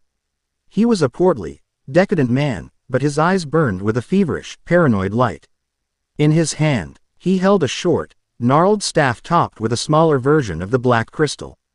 He wasn't a warrior. He was a third-rate mage who had stumbled upon a power he couldn't comprehend. Fools, he screeched, his voice cracking. Did you really think you could sneak into my sanctum? The whispering stone told me you were here. It tells me everything. He pointed the staff at them. Now, you will die, and I will deliver your corpses to the villagers as a lesson in obedience. Release the hostages, Faltra, Naruto said, his voice flat and cold. His transformation had dropped, his true face now visible in the eerie light of the crystal. This is your only chance to walk away from this. Faltra laughed, a high, unhinged sound. Walk away. The master has promised me eternal life. Unimaginable power. All I have to do is feed the land to the stone. And feed it any intruders who try to stop me. He thrust his staff forward. Kill them. The guards charged. Albedo moved. Her rage, suppressed for so long, finally had a target, but it was not the all-consuming, destructive fury of Nazarick. It was a cold, precise anger, guided by the memory of Naruto's words. Power is a responsibility. The first guard swung his sword. Albedo's hand, moving in a blur, shot out and caught his wrist. She didn't break it, she simply squeezed, her demonic strength crushing his gon. She let in the bones within into a useless pulp. He screamed and collapsed. The second guard lunged with a spear. Albedo sidestepped, her body moving with an unnatural grace. She seized the spear shaft, ripped it from his grasp, reversed it, and slammed the blunt butt of it into his helmet with enough force to knock him unconscious before he hit the floor. The last 2 guards, seeing the impossible speed and strength of this noblewoman, froze in terror. Pathetic, she hissed, the single word dripping with a contempt that was more terrifying than any threat. The 2 men dropped their weapons and fled. It was a masterclass in controlled force. She had neutralized 4 trained soldiers in 5 seconds without killing any of them, without a single wasted movement. She glanced at Naruto, a silent question in her eyes. Was that right? He gave her a single, almost imperceptible nod of approval that sent a surge of pride through her, warmer and more satisfying than the slaughter of 1,000 enemies. While Albedo dealt with the guards, Faltra had unleashed his own power. Die! He shrieked, and a bolt of black, crackling energy shot from his staff towards Naruto. Naruto didn't dodge. He held up his hand and formed a new sign. One Albedo had never seen. Rasengan. A sphere of pure, swirling chakra, a miniature azure hurricane, materialized in his palm. He met the bolt of dark energy head-on. The two forces collided with a deafening roar. For a moment, the black energy and the blue chakra fought for dominance, but it was no contest. The Rasengan, an embodiment of pure, controlled power, tore through the necrotic spell, consuming it completely, and slammed into Lord Faltra. The impact sent the corrupt lord flying across the room, his staff shattering. He hit the far wall with a sickening crunch and slumped to the floor, not dead, but broken and unconscious. The room fell silent, the only sound the faint, hungry hum of the black crystal. Naruto walked over to the pedestal. He could feel the crystal's malevolent intelligence, the silent, screaming hunger of the distant entity it was connected to. He reached out, not with his hand, but with his chakra, a golden tendril of sage energy. He didn't try to destroy it. He tried to heal it, to pour life into the void. The crystal reacted violently. It flared with black light, and a wave of pure despair and cold washed through the room. A voice, ancient and dry as dust, echoed not in their ears, but directly in their minds. Insignificant. Flee. You touch my property. You will be silenced. The presence was gone as quickly as it came. But the chilling threat lingered. The crystal, overwhelmed by the pure life energy of Naruto's chakra, cracked. A spiderweb of fissures spread across its surface, and with a final, mournful chime, it crumbled into a pile of inert black dust. At that exact moment, they both felt it. A shift in the atmosphere.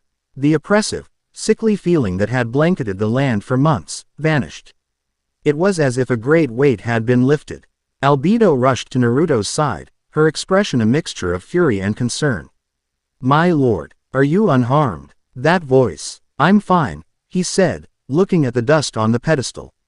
But now we know. This isn't a natural blight. Someone is doing this deliberately. Someone who calls himself Master. He looked at Albedo, his eyes serious. That was the enemy. They found the hostages in the Great Hall, chained to the walls, watched over by a handful of terrified guards who surrendered without a fight. Releasing them, seeing the tears of joy and relief on their faces as they were reunited with their families, it was a victory more profound than conquering a kingdom. As they stood on the battlements of the manor, watching the freed farmers head back towards the village under a sky that already seemed a little brighter, Albedo stood beside him, no longer his servant, but his partner. She had seen his skill, his power, his restraint, and his compassion. And he had seen her capacity to learn, to adapt, to be more than what she was made to be. You were right, Naruto, she said softly, the name coming easily to her now. This is a better way. To save them. It feels more satisfying than crushing them ever could. It's a start, he said, his gaze distant, looking towards the east. He had won the battle, but he now understood the war. He was no longer just a lost shinobi. He was a protector of this new, wounded world.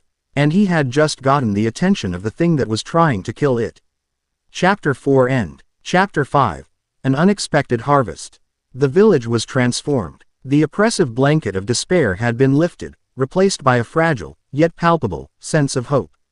The water from the well now flowed clear and cold, and while the fields were still withered, the sickly, necrotic taint was gone from the soil. The change was more than physical. It was in the air, in the way the villagers stood a little taller, in the sound of chill Dren's laughter that had been absent for months. When Naruto and Albedo walked back down the muddy track leading into the village, they were not met with the sullen apathy of before. They were met with a procession. The entire village, from the trembling old elder to the smallest child, was waiting for them. As they approached, the villagers fell to their knees as one, their heads bowed not in fear, but in a profound, heartfelt reverence that was utterly disarming. Saviors, the old elder cried, his voice thick with emotion. You have delivered us. You have given us back our homes, our children, our lives. Naruto stopped, a deep discomfort squirming in his gut. He was a shinobi, a soldier. He was used to being thanked, respected, even admired after a hard-won battle. But this was worship. He looked at their bowed heads, at the hope and adoration shining in their eyes, and felt the immense, crushing weight of their expectations. "Please, get up," he said, his voice strained. "We didn't do anything special. We just did what was right." His words, meant to deflect, only seemed to deepen their reverence. He was not just powerful, but humble. A true hero from the old tales. Albedo watched the scene with a sharp, analytical gaze. This was the love Naruto had spoken of. The strength he had claimed was the only kind that mattered.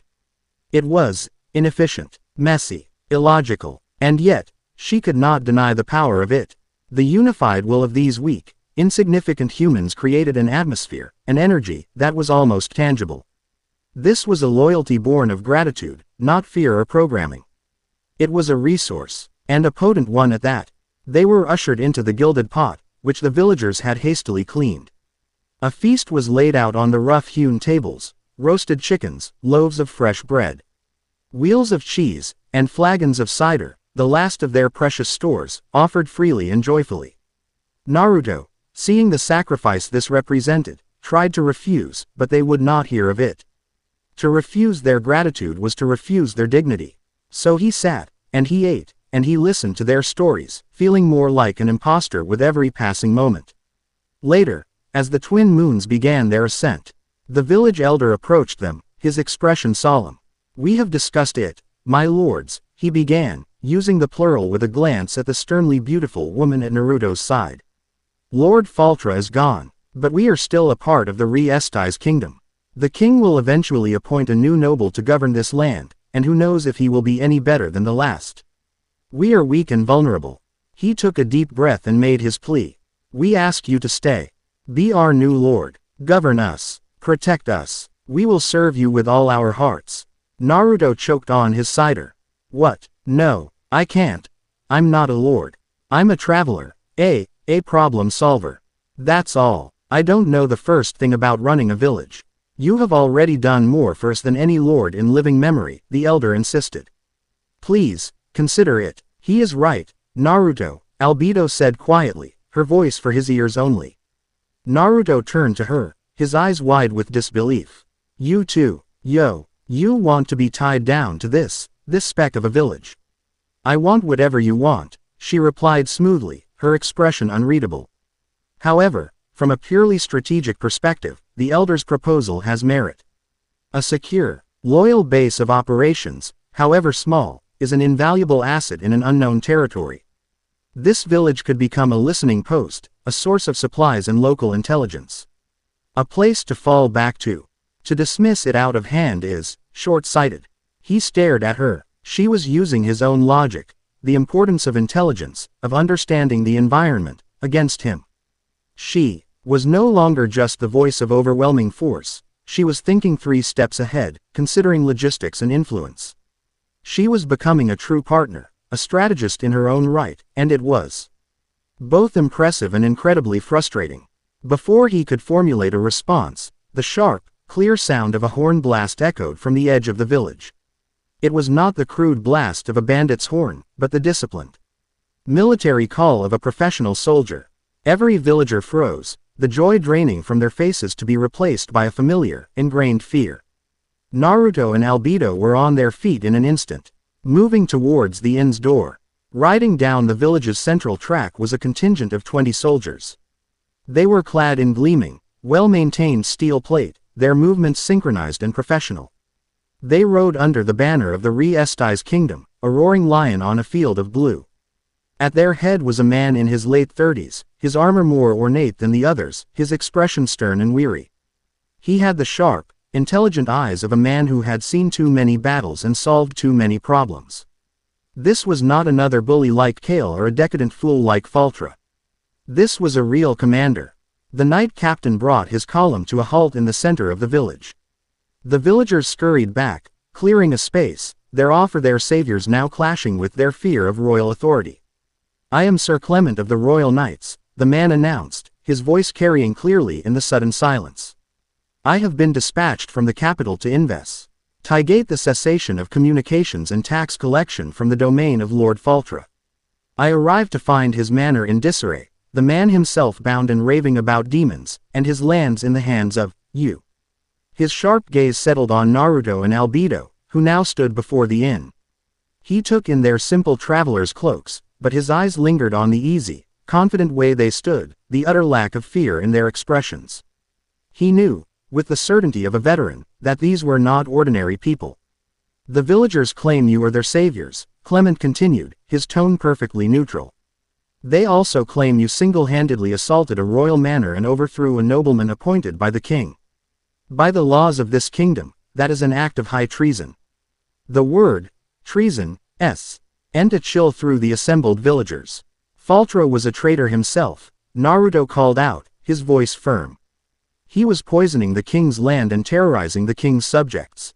He took hostages, children. We did what the king's law should have done long ago. Perhaps, Sir Clement conceded, with a small, weary nod. I have seen the state of this land. I have heard the preliminary testimonies. And I am inclined to believe Lord Faltra was as corrupt as you say. However, the law is the law. You are unregistered individuals of considerable power who have taken the law into your own hands. I cannot simply ignore that. My orders are clear. You must surrender yourselves and come with me to the capital to be judged. A murmur of protest rippled through the villagers. The elder stepped forward shakily. Sir Knight, you cannot. These people saved us. Do not interfere, old man, Clement said, his voice hardening slightly, not with cruelty, but with the frustration of a man bound by duty. This is a matter of state. Do you want to be charged with harboring fugitives? The villagers, brave for a moment, shrank back. But they did not abandon them. They formed a loose, human chain in front of the inn, placing their unarmed bodies between the royal knights and their protectors. It was a foolish, suicidal gesture, and it was one of the bravest things Naruto had ever seen. His hand clenched into a fist. He could end this in a second. A single, powerful jutsu could scatter these knights. A shadow clone could disarm them all before they knew what was happening. But he would be making an enemy of an entire kingdom, validating Clement's accusations and forcing himself into the role of a fugitive, forever on the run. He would be dragging these villagers into a war they couldn't possibly survive. He was trapped. And then, Albedo stepped forward. She moved with a fluid, regal grace that instantly drew every eye.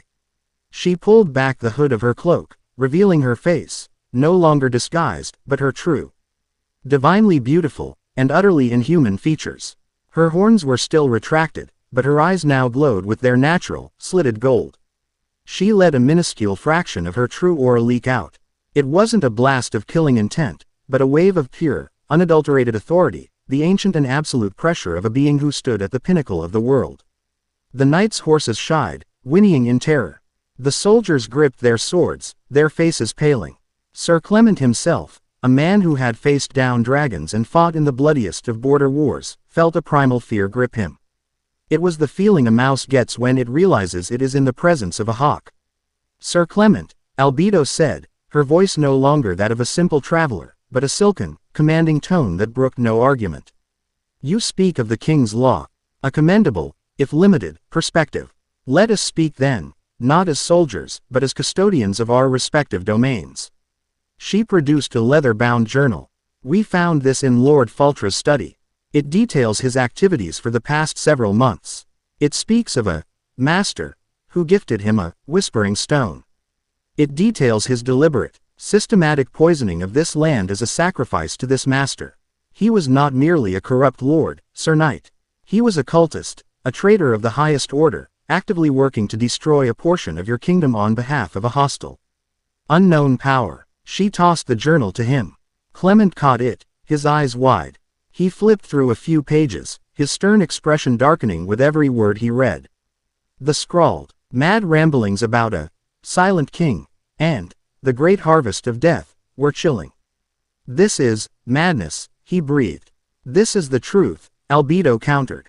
My partner and I, she emphasized the word, partner, did not commit treason. We cauterized a wound on the body of your kingdom before the infection could spread. You should be offering us a commendation, not chains. Clement was reeling. Her presence, her words, the evidence in his hands, it had completely upended his ordered, lawful world. But he was still a knight of the kingdom. Even if this is true, my duty remains, he said, his voice strained. The law is a tool for maintaining order, not a suicide pact. Albedo cut him off, her voice like steel. A battle here would destroy this village and cost the lives of your men. For what? To enforce a technicality against the people who just saved your king from a far greater threat. That is not duty, Sir Clement. That is foolishness. She saw him wavering, his sense of honor warring with his orders. She decided to offer him a way out. However, she continued, her tone softening slightly, I understand your position. You need to return to your capital having fulfilled your duty. So, let us settle this in a manner befitting warriors. A custom as old as your kingdom itself. A duel of honor. Clement looked up, his eyes locking on hers. Your champion against ours, Albedo proposed. A faint, predatory smile gracing her perfect lips. A simple contest of martial skill. No magic, no tricks, just steel against steel. If you win, we surrender to your custody without another word. If he wins, she gestured to Naruto, you will accept our version of events, recognize my partner as the acting protector of this village until the king appoints a proper successor. And return to your capital to report the true threat you have uncovered. The law is satisfied, honor is preserved, no blood is needlessly shed. It was a brilliant move. It offered Clement a path that satisfied his duty, appealed to his honor as a knight, and avoided a massacre he knew he could not win. The entire village held its breath. Naruto looked at Albedo, a new level of respect dawning in his eyes. She hadn't just dominated the conversation, she had navigated the complex currents of law, honor, and politics to create a solution where he had only seen a fight. She had protected him, and the village. With her mind, Sir Clement looked from Albedo's terrifyingly intelligent eyes to Naruto's calm, confident stance. He looked at his own men, who were still unnerved by Albedo's presence. He looked at the hopeful, pleading faces of the villagers. He made his decision. He dismounted, his movements crisp and deliberate. He unbuckled his heavy greatsword and handed it to his lieutenant, drawing the simpler, elegant longsword at his hip. I accept the terms, Sir Clement declared, his voice ringing with renewed conviction. He drove the tip of his sword into the muddy ground before him. I, Sir Clement, will stake my honor and my duty on this duel. He looked directly at Naruto, his weary eyes now sharp and focused, burning with a warrior's pride. Step forward, traveler. Let us see the measure of the man who would defy a king's decree. Naruto grinned. It was a sharp, feral grin, the grin of a fighter who was finally back in his element. All the talk of politics and lordship had been suffocating. This, he understood, a one-on-one fight, a test of skill. He walked past the line of villagers, picking up the simple, unadorned sword from the corpse of one of Faltra's men he'd taken down at the inn. It was a clumsy, poorly balanced weapon compared to a finely crafted katana, but it would do. He faced Sir Clement in the open space, the royal knights on one side, the terrified and hopeful villagers on the other. The two alien moons cast their pale light on the impromptu arena. My name is Naruto Uzumaki, he said, his voice clear and calm. He gave the sword a single, experimental swing. The movement so fluid and natural it seemed an extension of his arm. Let's get this over with. Chapter 5 End. Chapter 6. A duel in the mud, a pledge in the moonlight. The world narrowed to the space between two men. The pale light of the twin moons cast long, dancing shadows, turning the muddy village track into a dueling ground of profound importance. On one side stood Sir Clement, the embodiment of royal law and knightly tradition. His stance was perfect, a textbook example from the Royal Academy, feet planted, shoulders square, his longsword held in a ready guard, its point unwavering.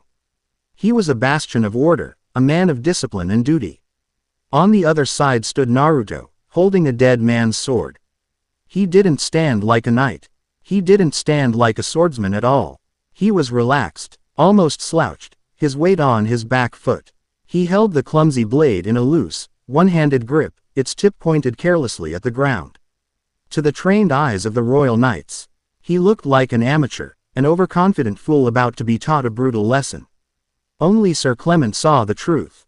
He saw the way Naruto's body was perfectly balanced, a coiled spring of potential energy. He saw the utter calm in those blue eyes, the serene confidence of a predator that knows the fight is already over. This was not the stance of an amateur, it was the stance of a master so far beyond the textbook that he no longer needed it. Begin. Clement's lieutenant called out, his voice tight with tension. Clement did not hesitate. He lunged, a classic, powerful thrust aimed directly at Naruto's heart. It was a move of perfect form, speed, and precision, a technique that had won him a dozen tournaments and saved his life on the battlefield. Naruto moved. He didn't parry or dodge in the traditional sense. He simply shifted his weight, his body swaying to the side by a mere fraction of an inch. The tip of Clement's sword, a hair's breadth from its target, sliced through empty air. The knight's lunge carried him forward, his momentum leaving him momentarily overextended. It was a fatal opening. Before Clement could even begin to recover his guard, Naruto flowed forward. The borrowed sword was not a blur of motion, it was simply there. One moment it was by Naruto's side, the next, the flat of the blade was pressing gently but inexorably against the side of Clement's neck. Simultaneously, Naruto's free hand had come up, his palm resting lightly on the pommel of Clement's sword, arresting its movement completely. The entire exchange had taken less than a second. Silence. A collective gasp went through the villagers. The royal knights stared, their mouths agape, unable to process the sheer impossible speed of it. They had seen their captain fight. He was one of the finest swordsmen in the kingdom. And he had just been defeated, disarmed, and held at blade point in a single, fluid motion that defied comprehension. Sir Clement did not move. He could feel the cold steel against his skin. A promise of death held in absolute check. He could feel the immovable strength in the hand that now controlled his own weapon. He had not just been beaten, he had been dismantled. It was the difference between a master craftsman and a child playing with blocks. Yield, Naruto said, his voice quiet but carrying with absolute finality in the stunned silence. Shame, awe, and a profound, humbling respect washed over Clement. He had staked his honor on this duel, and he had been honored with a lesson in what true mastery looked like. There was no malice in his opponent's eyes, no triumphalism. Only a calm, quiet certainty. I yield, Clement breathed, the words tasting of ash and newfound clarity. The duel is yours. Naruto immediately withdrew his sword and stepped back, lowering the blade to his side. He released Clement's pommel. It was a gesture of complete trust, an acknowledgement that the fight was well and truly over. He then did something that shocked everyone present. He held out his free hand to the defeated knight. You're good, Naruto said, and there was genuine respect in his voice.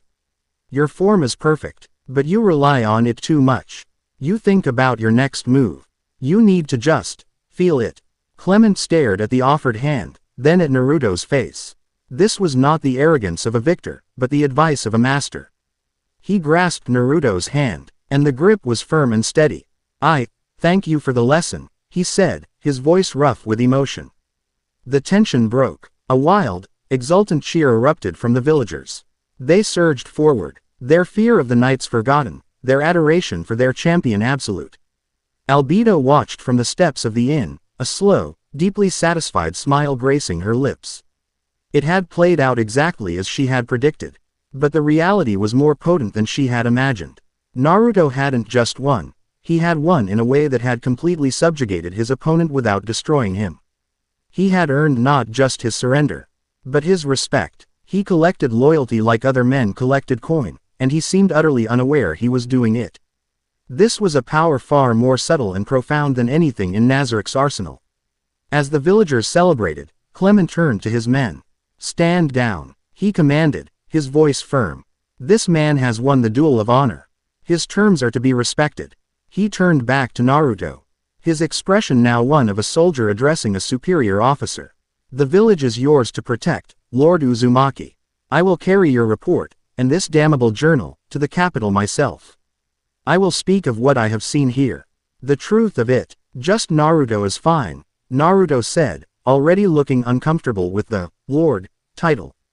And tell your king, tell him. He has a bigger problem than rogue nobles. There's a sickness in his kingdom, and Faltra was just a symptom.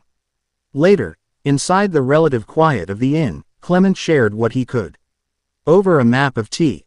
He region sketched on a piece of parchment, he pointed out the capital, Irantel, and the key political figures. The Re-Esti's kingdom is troubled, Clement admitted, his weariness returning. Our king, Ramposa III, is a good man. But he is old and his health is failing. The nobility is split into factions, the royal faction, loyal to the crown, and the noble faction, a collection of ambitious lords who seek to usurp the king's power. They bicker and scheme while the true threats gather at our borders. He looked at the journal lying on the table between them. And, it seems, from within. This, master, this, silent king, have you ever heard of such things? Naruto asked. Clement shook his head. No, but we have legends. The 13 heroes, the evil deities, our history is filled with tales of god-like beings who walked the land. Some say the 6 great gods who founded the slain theocracy were such beings. It is possible you have stumbled upon another. His gaze was pointed. Just as it is possible I am speaking to one right now. Naruto just gave a non-committal shrug. I'm just a guy in the right place at the wrong time. The right place for us, perhaps, Clement said, a wry smile touching his lips. He rolled up the map. I must ride for the capital. The king needs to see this journal. But be warned, Naruto Dono. News of this will travel. The nobles will see you as a threat, a rogue power. The royalists may see you as a potential asset. Either way, you have just placed yourself on the board. Be ready for the other players to make their moves. With a final, respectful bow, Sir Clement departed, leaving the village in a state of euphoric celebration. He and his knights rode not as conquerors, but as messengers, their mission fundamentally altered. That night, the feasting continued. But Naruto slipped away, needing air, needing to escape the suffocating weight of the villagers' gratitude. He found himself on the same small hill where he had cleansed the well. Looking down at the small collection of flickering lights that was now, improbably, his responsibility. Albedo found him there, a silent shadow in the moonlight. She stood beside him, her presence a familiar comfort now. For a long while, neither of them spoke. You handled that brilliantly, Naruto said finally, breaking the silence. The duel, the terms, that was all you. You saved us from a fight we couldn't win without losing. Praise. Direct, honest praise for her strategy, for her mind. It was a more potent reward than any jewel from the treasury, any title he could bestow. A genuine warmth, an emotion entirely her own, bloomed in her chest. I merely created the circumstances for you to display your unique form of diplomacy, she replied, a hint of teasing in her silken voice. It seems a flash of your blade is more persuasive than 1,000 words of law. He chuckled, a low, tired sound.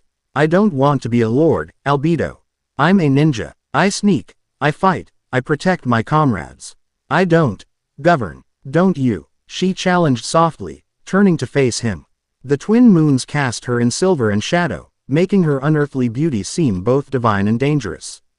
You identified a threat. You gathered intelligence. You executed a precise, low-casualty strike to neutralize it. You stabilized the region and established a secure base of operations. You even forged a potential alliance with a key military figure from the dominant nation. For someone who doesn't govern, you have accomplished more in 3 days than most lords do in a lifetime. He stared at her, taken aback by her cold, logical, and undeniably accurate summary. He had just been trying to help people, but she had seen the grand strategy, the pattern he was creating without even realizing it. This is our first foothold, Naruto, she continued, her golden eyes intense. Our first piece of territory in this world.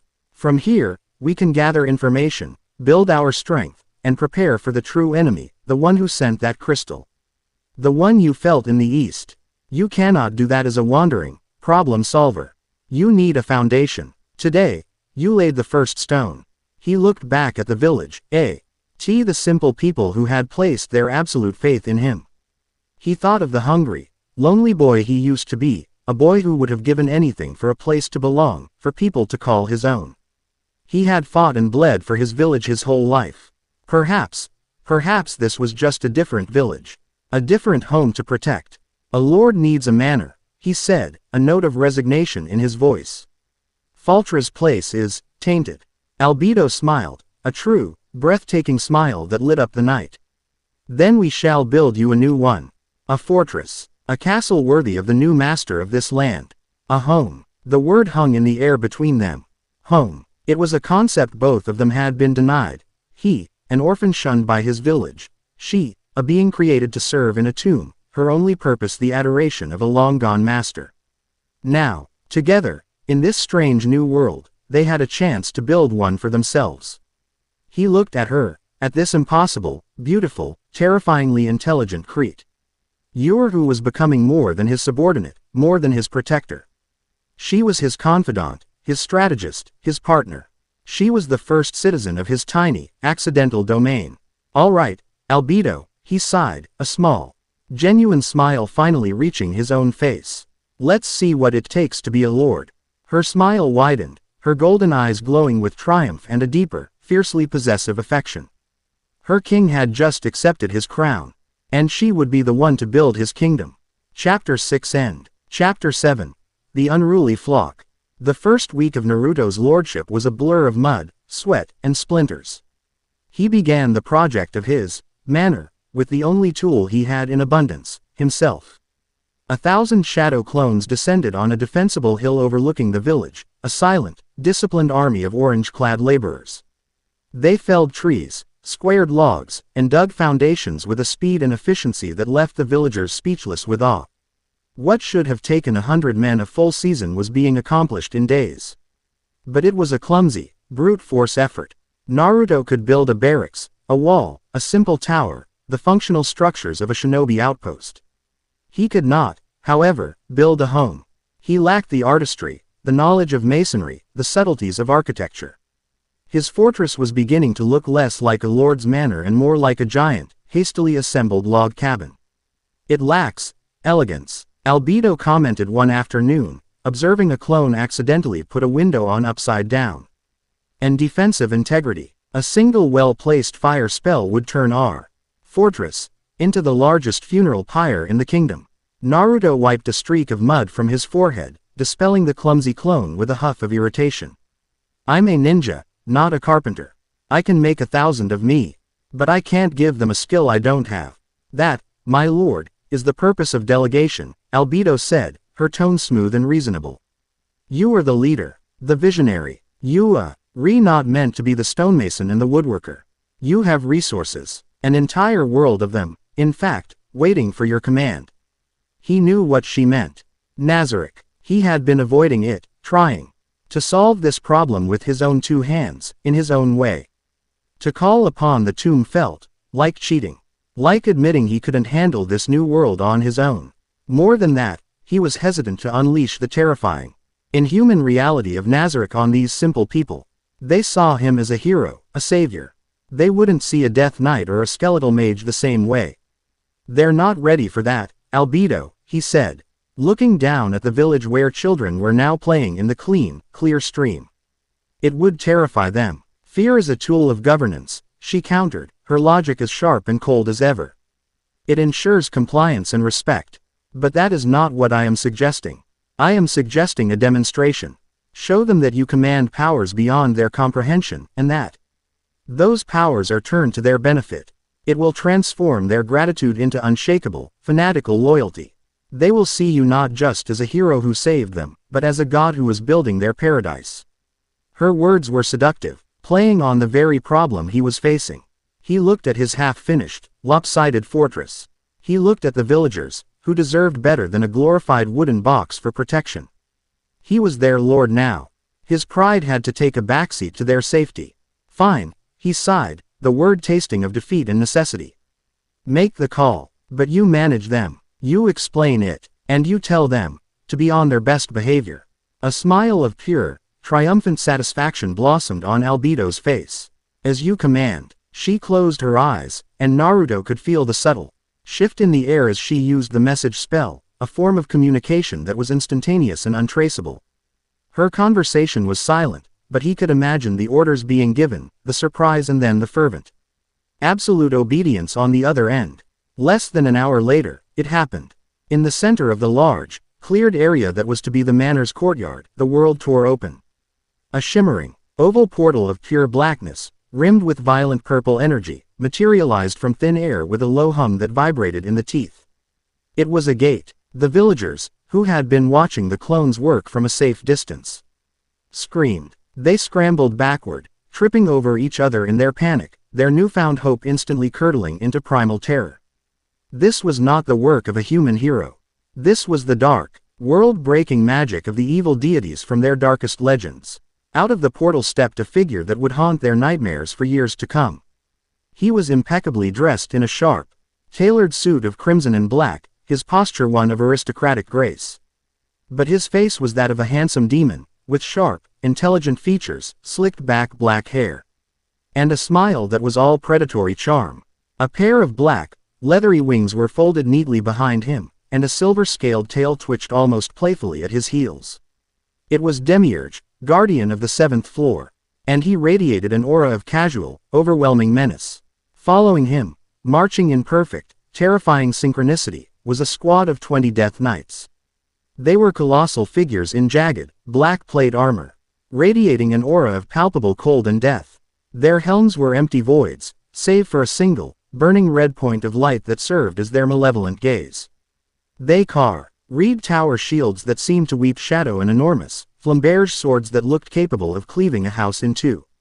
The villagers were frozen, caught between the urge to flee and the sheer, paralyzing terror of the sight before them.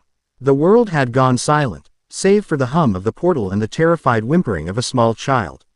Naruto stepped forward, placing himself between the villagers and the demonic contingent from Nazarick. Albedo was already at Demiurge's side, her expression serene. "Lord Naruto," Demiurge said, his voice a smooth, cultured baritone that was somehow more frightening than a roar. He bowed, a gesture of profound, theatrical deference. "You honor us with your command. The resources of Nazarick are entirely at your disposal. I have brought a preliminary reconstruction team and a security detail, as per the Lady Albedo's instructions. Simply provide the architectural vision, and we shall make it a reality." Naruto ignored the pleasantries. He could feel the villagers' terror like a physical wave. "Demiurge," he said, his voice low and firm. "Your men, tell them to sheathe their weapons and stand down. Now." Demiurge's smile didn't waver, but he gave a subtle, almost imperceptible flick of his wrist. Instantly, the 20 Death Knights slammed their massive swords into the scabbards on their backs with a single, deafening clang and stood at perfect, motionless attention. They went from being an invading army to a silent, terrifying honor guard. Naruto turned to the villagers. The elder was on his knees, his face ashen, praying to gods that seemed very far away. "It's all right," Naruto called out, his voice infused with as much calm reassurance as he could muster. "These are my people. They are here to help. They are the ones who will build our new home. A fortress to keep all of you safe." He walked over to the elder and helped the trembling man to his feet. "I know they look different," he said, choosing his words carefully. "But they are under my command. They will not harm any of you. I give you my word." His word. The word of the man who had faced down an army for them, who had cleansed their land, who had defeated a knight in single combat. It was the only thing in the world that could have possibly pierced their terror. Slowly, shakily, the villagers began to peek out from behind their hands. They saw the demons and monsters, but they also saw their hero, standing among them, utterly unafraid. The arrival of a second raiding party report was almost a relief. A rider, his horse lathered and his face frantic, galloped in from a neighboring hamlet to the west, a small community that technically fell within Faltra's old domain. "My lord, raiders. They came from the Whisperwood. Not human beasts. They took our grain, our livestock. They wounded 3 men. A new wave of fear, this one more familiar, washed through the villagers. The elder turned to Naruto, his expression grim. The Whisperwood has always been a place of ill omen. It is home to the demi-human tribes. Beastmen, lizardmen. Faltra's knights kept them in check with brutal patrols. With him gone, they see a moment of weakness, a villager spat. Monsters, the lot of them. You must ride out, my lord. Hunt them down. Show them this land still has a master. The cry was taken up by others. Yes, slay the beasts. Show them your strength. Naruto held up a hand for silence. He looked at Albedo, then at Demiurge, who was observing the scene with detached, academic curiosity. This was his first real test as a ruler. I will handle this, Naruto announced. But I will not ride out to slay anyone until I know what's going on. He looked at the rider. How many were there? What did they look like? Maybe a dozen, my lord, the man stammered. Tall, scaled, like lizards. They fought with crude spears and shields. They didn't kill anyone, just took the food and ran. They seemed desperate. The word stuck with Naruto. It was the same word the rider from his own village had used to describe the families Faltra had taken hostage. Albedo, you're with me, he commanded. Demiurge, you are in charge here. Oversee the construction, and your number one priority is the safety of these people. Anyone, or anything, that threatens them, you have my permission to deal with it. But no one from this village is to be harmed. Am I clear? As crystal, my lord, Demiurge purred, with a slight bow. The look in his eyes promised a terrifying, absolute efficiency that made Naruto both relieved and deeply uneasy. Naruto and Albedo tracked the raiders. Not on horseback, but on foot. Naruto's shinobi skills made him a master tracker, and he found their trail with ease. They moved west, towards the dark, tangled expanse of the Whisperwood. The humans' reaction is predictable, Albedo commented as they moved through the trees. They perceive a threat from a group they deem other, and their immediate response is a call for total annihilation. It is the nature of lesser beings. It's the nature of scared people, Naruto corrected her. They've been prey for so long, they don't know how to be anything else. Just because these raiders aren't human doesn't automatically make them monsters.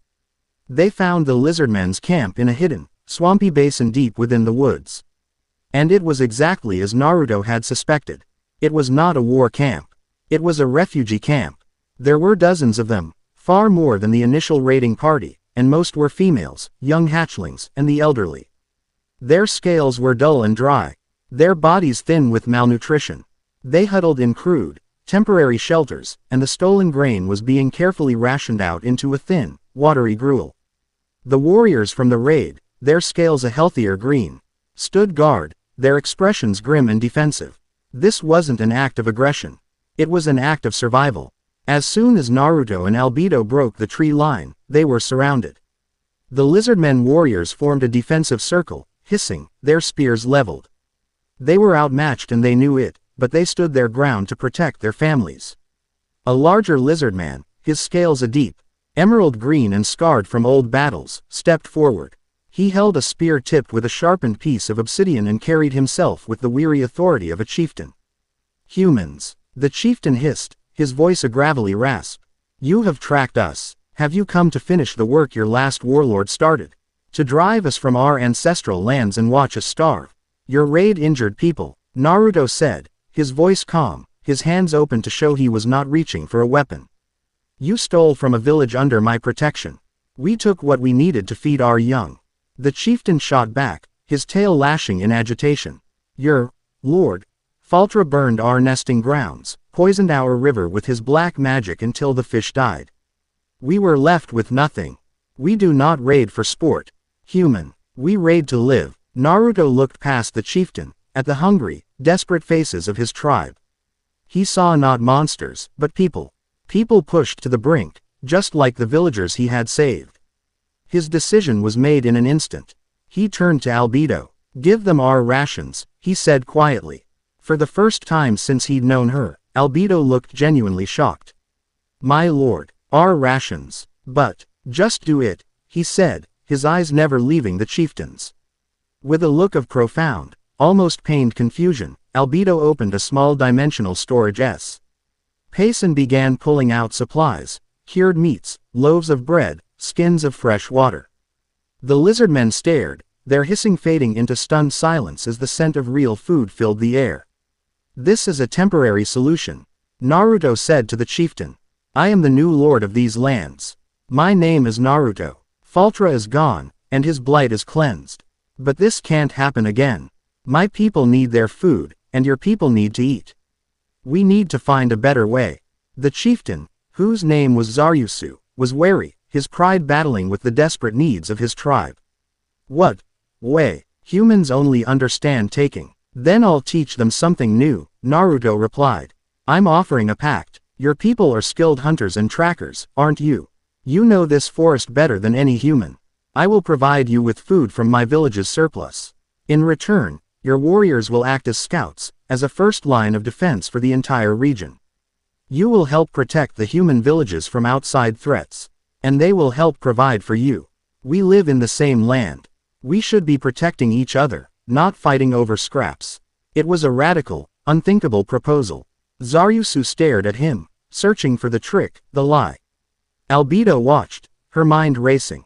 She had been prepared to suggest subjugation, to turn this tribe into a vassal state. But Naruto's idea was better. It was more elegant. It transformed a liability into an asset, a potential enemy into a loyal ally, all without a single drop of blood. It was a strategy of integration, not conquest. It was the way of a true king. Your humans will never accept this. Zaryusu finally rasped, though the fight was leaving his voice. They hate us. Then it's my job as their lord to make them see sense, Naruto said with a shrug, as if it were a simple, trivial task. So, do we have a deal, Zaryusu? He held out his hand. After a long, tense moment, the lizardman chieftain looked at his starving people, then back at the strange, blonde-haired human who spoke of pacts instead of slaughter. He reached out his own scaled, three-fingered hand and clasped Naruto's. When Naruto and Albedo returned to the village, the news of their pact was met with stunned silence, followed by angry, fearful shouts. An alliance with those beasts. They attacked us. Lord, you can't be serious. Naruto stood before them, in the shadow of his half-finished demon-built fortress, and faced his first true rebellion. I am serious, he said, his voice cutting through the din. Zaryusu and his tribe were starving because of Faltra's actions. They did what any of you would do to feed your children. That ends now. They will be our partners. Our eyes and ears in the forest. And we will be their neighbors. This is my decision. As your lord, I am responsible for the safety and prosperity of this entire land, and all the people who live in it. Not just the humans. He stood his ground, a lone figure against the tide of his people's fear and prejudice. Albedo stood a step behind him, a silent, unmoving pillar of support. She watched as he fought not with his fists or his power, but with his will, with his ideals. He was not just building a fortress of wood and stone. He was trying to build a nation, one difficult, messy, and revolutionary idea at a time. And she would see it built, even if she had to silence every dissenting voice herself. Chapter 7 End. Chapter 8. The Shadow of the Silent King. The fortress rose from the hill like a defiance of nature. It was not the clumsy log cabin Naruto had envisioned, but a structure of imposing, brutalist elegance. Under Demiurge's meticulous oversight, the Death Knights worked with terrifying precision. Great, dark stones were quarried, shaped, and lifted into place by raw, untiring strength. Sealed not with mortar but with minor binding spells that made the walls a single, solid piece. The villagers, their initial terror fading into a state of perpetual, slack-jawed awe, called it, the Keep. It was a place of jarring contrasts. On the rising battlements, skeletal mages silently scribed defensive runes that pulsed with cold, purple light. In the courtyard below, lizard-men children chased human children in a shrieking game of tag, their parents watching on with a mixture of weariness and cautious acceptance. Naruto had insisted on it. Integration wasn't a policy to be debated, it was a reality to be lived. Albedo managed the logistics with the flawless efficiency of a being designed for supreme command. She directed the flow of resources, organized the joint human-lizardman patrols, and established a system of trade, pelts and rare herbs from the forest in exchange for grain and simple tools from the village. She was, in every practical sense, the true ruler of this fledgling domain. Naruto, meanwhile, was its heart. He walked among the people, settled disputes, and spent his evenings with the construction crews, his shadow clones hauling stone alongside the Death Knights. A gesture of solidarity that did more to bridge the gap between the living and the undead than any royal decree ever could. It was during one such evening, as the twin moons climbed a sky undimmed by city lights, that Zaryusu approached him. The lizardman chieftain moved with a new confidence, his scales gleaming with health. Lord Naruto, he rasped, his eyes troubled. My scouts. Report a strangeness in the woods to the east, beyond our normal patrols. A quietness. The birds are silent, and the game has fled. There are whispers on the wind that are not the wind. Naruto straightened, the heavy stone in his hands feeling suddenly weightless. Whispers. What kind of whispers? My people say they sound like dry leaves skittering on stone, Zaryusu said, his tail twitching nervously. They speak of a coming peace. A great silence. The words sent a chill down Naruto's spine. Silence. It was the same word from Faltra's journal. The same feeling he got from the distant, malevolent presence in the east. Keep your people back from that area, Naruto commanded. Double the patrols on the other borders. I'll check it out myself. While one lord was securing his new, unauthorized domain, another was fighting for his kingdom's soul. In the grand throne room of Rantel, a city of towering white walls and bustling commerce, Sir Clement knelt before the aging King Ramposa III. The throne room was a stage, and the players were all present. On one side stood the royal faction, loyal but worried nobles. On the other, the noble faction, their expressions ranging from bored to predatory. Led by the imperious Duke Baron, a man whose ambition was as vast as his considerable lands. And that is my report, Your Majesty, Clement concluded, his voice ringing with conviction. Lord Faltra was a traitor, a cultist in service to an unknown power that is actively blighting our lands. The man known as Naruto Uzumaki and his companion neutralized the threat. The duel was a matter of honor, and I stand by its outcome. King Ramposa, a man whose wisdom was etched in the weary lines of his face, stroked his graying beard. He looked at Faltra's journal, which lay open on a table beside him. Silent King, necrotic crystals, this is a dark tale, Sir Clement. It is a fairy tale. Duke Baron boomed, stepping forward. His voice was the arrogant bellow of a man used to being obeyed. This knight was clearly bewitched by some backwoods hedge mage. He speaks of a duel, but I say he was humiliated by a commoner and has concocted this fantasy to save face. This, Naruto, is a charlatan, an outlaw who has seized a noble's land. He should be arrested, and his companion, this demonic woman Clement speaks of, should be put to the sword. The threat is real, my Lord Duke, Clement insisted. Rising to his feet, I felt the woman's power. I saw the man's skill. They are beyond anything I have ever encountered. You are weaker than I thought, Baron sneered. Your Majesty, we must not be distracted by this peasant uprising. Send a proper army, 1,000 men, raise this so-called keep, hang this, Lord Naruto, and restore order. Show the realm that the king's law is absolute. The noble faction murmured in agreement. It was a perfect opportunity for them to flex their military muscle and seize Faltra's now valuable, cleansed land for themselves. The king held up a hand for silence. Sir Clement is one of my most trusted knights. I will not dismiss his words so lightly. He looked at the journal, his eyes clouded with worry. This threat, if it is real, we cannot afford to make an enemy of a potential ally, no matter how unorthodox his appearance on our stage. But neither can we condone the overthrow of a noble, no matter how corrupt. He was trapped, politically paralyzed. We will send a delegation, the king announced, a classic political compromise. Not an army. Observers. They will assess this Lord Naruto, his domain, and the veracity of this threat. We will act on their report. Duke Baron smiled, a thin, cruel smile. He would ensure his own man led that delegation. The report would say exactly what he wanted it to say. The stage was being set, not for observation, but for a hostile takeover. The first sign of the true enemy's arrival was not a roar of battle, but a child's cough. It happened 3 days after Zaryusu's warning. A small boy in the village, the son of the innkeeper, fell ill. It was not a normal fever. His skin grew cold to the touch, and he began to murmur in his sleep, his whispers echoing the words Zaryusu's. Scouts had heard in the forest tales of a gentle, welcoming silence. By nightfall, 2 more children and an elderly woman were afflicted with the same unnatural cold, the same disturbing whispers. Panic began to set in. This was no common sickness. It felt like the blight returning, a curse settling over them once more. Naruto moved through the village, his expression grim. He went to the innkeeper's son, placing a hand on the boy's forehead. It was ice cold. He closed his eyes, extending his sage-mode senses. He could feel the boy's life force, his chakra, being slowly, steadily drained away, siphoned off by a parasitic, necrotic energy that had taken root in his soul. And woven into that energy was a psychic resonance, a constant, whispering suggestion. Life is struggle.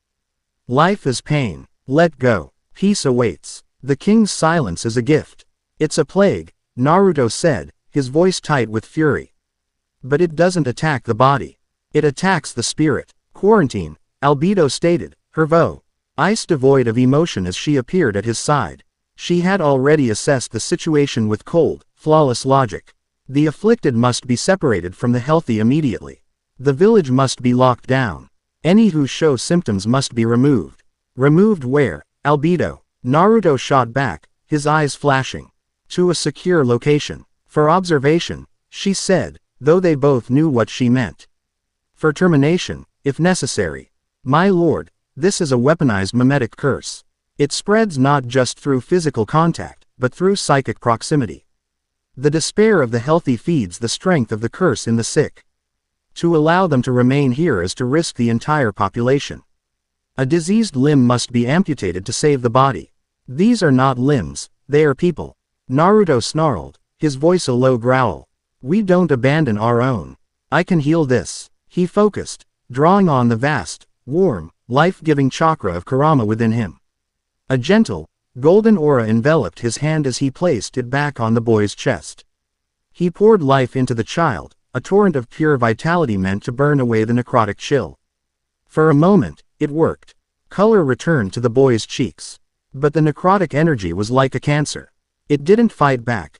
It simply yielded, retreating into the shadows of the boy's spirit, only to begin seeping back the moment Naruto withdrew his energy. He could hold it at bay. But he couldn't destroy it without destroying the host. It was a battle of attrition, and he couldn't maintain this healing on a dozen people at once. Your methods are inefficient, Albedo stated. Her voice still calm but laced with an undeniable, I told you so. While you are here, saving 1, 3 more may fall ill. My way is ruthless, but it ensures the survival of the majority. It is the only logical choice. Logic be damned, Naruto roared, his frustration boiling over. He stood up, his fists clenched. There's always another way, I'm not giving up on them.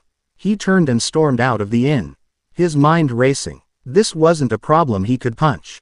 It wasn't an army he could outmaneuver. It was a shadow, and it was consuming his people from the inside out. He ran, his feet pounding the earth as he headed east, towards the silent woods. He extended his senses, pushing his sage mode to its absolute limit, ignoring the symphony of life around him and searching only for that single discordant note of death. He followed the trail of the plague, a psychic stench of despair and decay.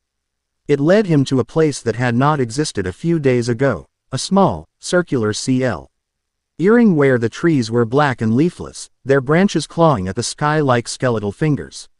The very ground was gray and dead, and in the center of the clearing stood a man. He was tall and unnaturally thin, wrapped in winding strips of gray linen, like a mummified priest. His face was hidden in the shadows of a deep cowl, and he held a staff made of blackened, petrified wood, topped with a human skull that wept a slow, steady stream of black sand. He was the source. The necrotic energy of the plague poured from him in waves, a visible aura of despair. So, the flea arrives, the figure whispered. His voice the sound of dust and ages. The discordant note, I am the chanter of dust, a humble hand of the silent king. I have come to offer your unruly flock the gift of peace. Get out of my land, Naruto growled, falling into a low fighting stance. And take your curse with you. The chanter of dust laughed, a dry, rattling sound. Your land, you cling to life, to struggle, to ownership. These are the illusions that cause all suffering. The king offers the only true freedom. The perfect, beautiful, eternal silence of non-existence. Your people were already beginning to understand. Their spirits are so tired. It is a kindness to help them let go. There's no kindness in what you do, Naruto said, his rage coiling into a cold, hard point. You're just a parasite feeding on pain. Pain is the symptom of life, the chanter corrected. I am the cure. He raised his staff. But you are a disease. A loud, vibrant, painful disease. The king requires your silence above all others. The skull on his staff flared with black light. The ground around Naruto erupted. Skeletal hands burst from the dead earth, clawing at his ankles. The very air grew thick and heavy, filled with the whispers of the dying. Trying to sap his will, to pull him down into the cold embrace of despair. But the chanter of dust had made a fatal miscalculation. He was trying to preach despair to a man who was the living embodiment of unbreakable will. You want to talk about pain, Naruto said, his voice dropping to a low, dangerous growl. A whirlwind of golden chakra erupted around him, instantly incinerating the skeletal hands. His eyes shifted, the pupils elongating into vertical slits. A power that was not of this world, ancient and ferocious, surged to the surface. Let me show you my pain. He vanished. He didn't use a jutsu. He just moved, his speed a golden blur that the chanter's senses couldn't even track. He appeared directly in front of the necromancer, his fist cocked back. The chanter, for the first time, felt a flicker of something his philosophy had no place for: fear. He tried to raise his staff, but he was far too slow. Naruto's punch was not aimed at the chanter's body. It was aimed at the air just in front of his chest. He unleashed a focused, controlled wave of pure, life-affirming chakra. It was the antithesis of everything the chanter represented. The impact was not an explosion of force, but an implosion of reality. The golden energy didn't destroy the necrotic aura, it annihilated it, unmaking it on a fundamental level. The chanter of dust shrieked, a high, thin sound of agony as the life energy washed over him. His linen wrappings turned to dust, his staff crumbled, and his body, a thing held together only by necrotic power and ancient will, began to dissolve. The king has noticed you, Uzumaki, the chanter hissed, his voice fading as his form disintegrated into a cloud of gray dust. This was just a greeting. The silence is coming for you all. The dust scattered on the wind, and the clearing fell silent. The oppressive aura was gone. Naruto stood there, breathing heavily, the golden aura receding. He had won, but the chanter's final words echoed in his mind. This was just a greeting. He had just fought and killed a single finger from the hand of his true enemy. He raced back to the village. As he entered, he could feel it. The plague had broken. The necrotic energy, with its source destroyed, had dissipated like mist in the morning sun. The sick were stirring, the cold receding from their skin, the whispers in their minds fading into a half-remembered nightmare. He found Albedo in the village square, directing the Death Knights in enforcing a brutally efficient quarantine line. She saw him coming, saw the look on his face, and knew. She dismissed the knights with a wave of her hand. It's over, he said, the adrenaline leaving him, replaced by a profound weariness. But it's also just beginning. She looked at him, at the dirt on his face. The grim set of his jaw. Her own plan, the cold, logical amputation, would have worked. But his way, the impossible, stubborn, heroic way, had worked better. He hadn't just saved the village. He had saved every single person in it. He had refused to sacrifice anyone. It was an act of leadership so absolute, so fundamentally different from the ethos of Nazarick, that it left her breathless. Then we will be ready for what comes next, she said, her voice a low, fierce vow. She stepped closer, her golden eyes boring into his. They sent a shadow to poison your flock, Naruto. Next time, they will send a blade aimed at the shepherd. And I will be the shield that breaks it. He looked at his people, who were now emerging from their homes, their faces filled with relief and a reverence for him that was deeper than ever. He looked at his keep, a symbol of his unwanted lordship. He looked at the terrifyingly loyal, ruthlessly brilliant woman at his side. The silent king had sent a greeting. Naruto Uzumaki was about to send his reply. Chapter 8 End. Chapter 9.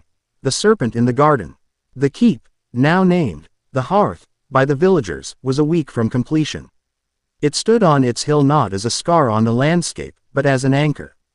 The dark, magically infused stone seemed to absorb the sunlight, giving it a quiet, immense solidity. From its battlements, one could see the entire domain. The village bustling with renewed life to the south, the newly planted fields showing the first hints of green to the east, and the dark, watchful line of the Whisperwood to the west. It was a picture of a fragile, impossible peace. This peace was shattered by the arrival of the royal delegation. They did not arrive like Sir Clement, a weary soldier on a grim duty. They arrived with the pomp and circumstance of a royal procession.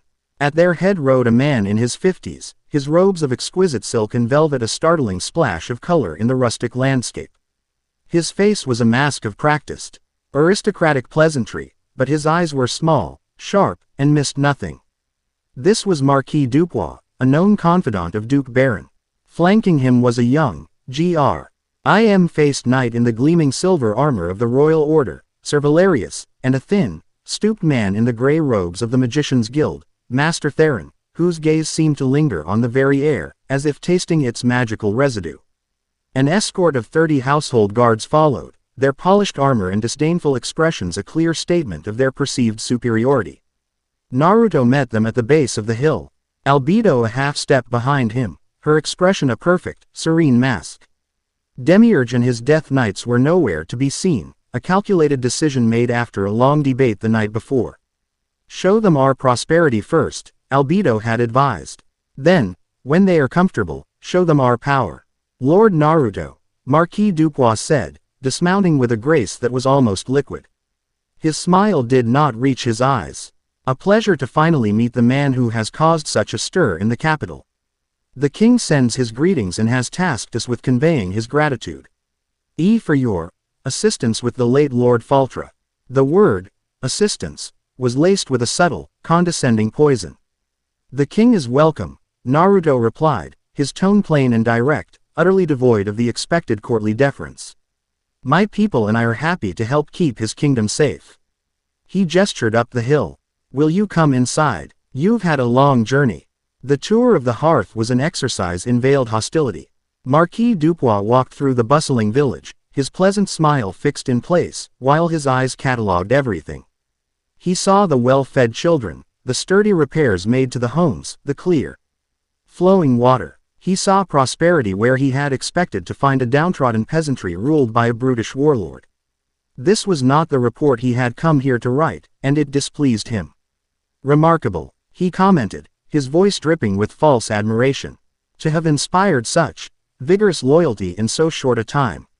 One might almost think it was accomplished through unnatural means. It's amazing what people can do when you give them hope and a safe place to live instead of just taxing them into the ground, Naruto replied evenly. The first true crack in Marquise's facade appeared when they reached the edge of the Whisperwood, where a joint patrol of human villagers and lizardmen warriors were just returning. The sight of armed, scaled beings walking alongside humans was a profound offense to Dupois's sense of natural order. Beastmen, he hissed, his polite mask slipping to reveal the raw disgust beneath. You consort with these creatures. You arm them. They are my subjects. Same as the humans, Naruto stated, his voice taking on a hard edge. They are Zaryusu's people, and they have proven to be loyal allies and brave defenders of this land. They are monsters, Dupois retorted. The law of the land, the very will of the gods, dictates that their kind is to be subjugated, not embraced. This is an abomination. The only abomination I see, Naruto said, his gaze turning cold, is letting people starve when you have the power to help them. My law is simple. If you live in this land and you contribute to its safety and prosperity, you have a place here. I don't care if you have scales, or fur, or pointed ears. Sir Valerius, the young knight, looked from his lord to Naruto, a flicker of uncertainty in his eyes. He had been raised on tales of the savagery of demi-humans, but the lizardmen before him stood with a disciplined dignity, and the humans they patrolled with showed no signs of fear. Master Theron, the mage, simply watched Naruto, his brow furrowed, trying to feel the nature of the power that drove this man who spoke of such radical ideas. The tour culminated in the main courtyard of the keep. As they entered, Dupois froze, his face paling. On the far side of the yard, a squad of Death Knights were lifting a massive stone lintel into place above the main gate, their movements silent and perfectly synchronized. They were not a ravening horde. They were a disciplined, terrifyingly efficient construction crew.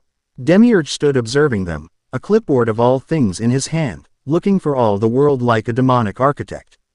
He turned, and his predatory smile widened as he saw the delegation. Marquis Dupois, Demiurge purred, striding towards them with an easy, confident grace. Welcome to the hearth. I trust your journey was pleasant. I am Demiurge, the chief steward of this domain. The Marquis was speechless. He had come expecting a hedge mage and a few brutish followers.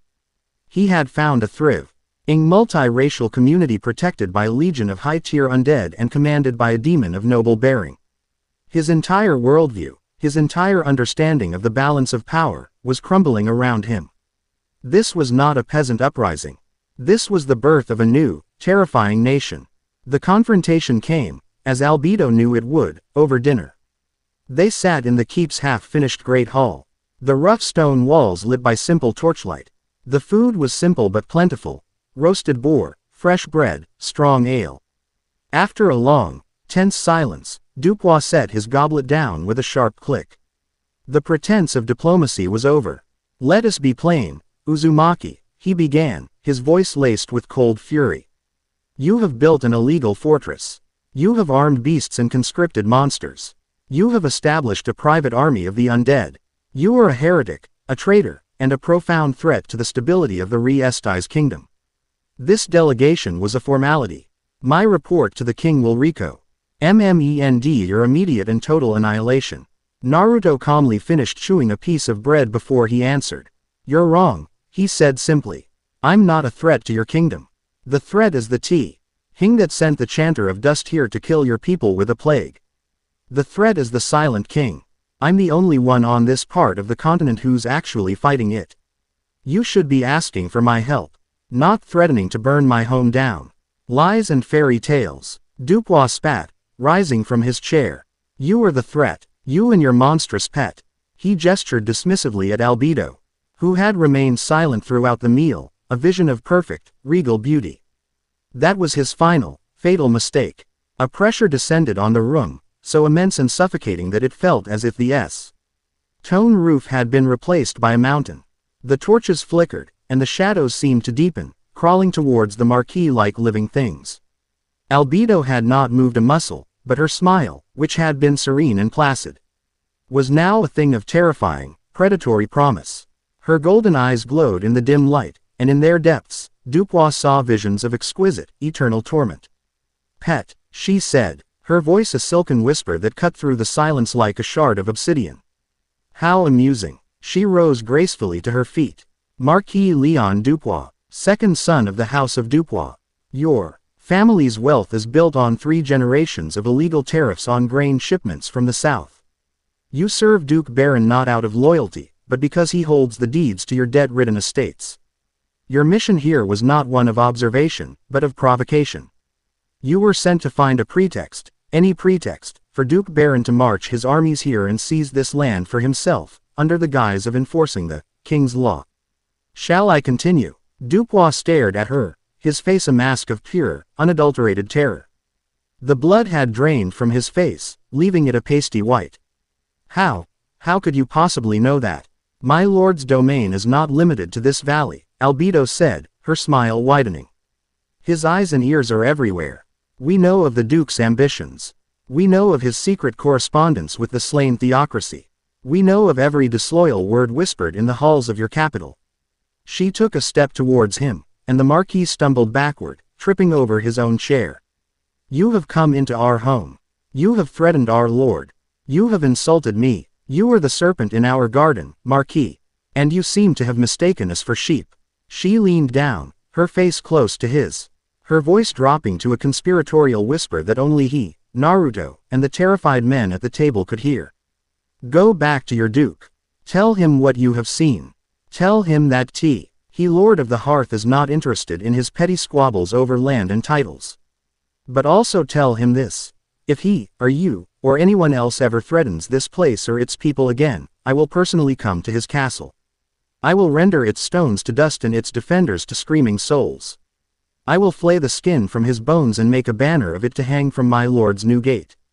Am I understood?" Sir Valerius had his hand on his sword, but he was frozen, his face pale, utterly paralyzed by the sheer, overwhelming killing intent pouring from Albedo. Master Theron was clutching a magical amulet, his lips moving in a silent warding spell that was doing absolutely nothing.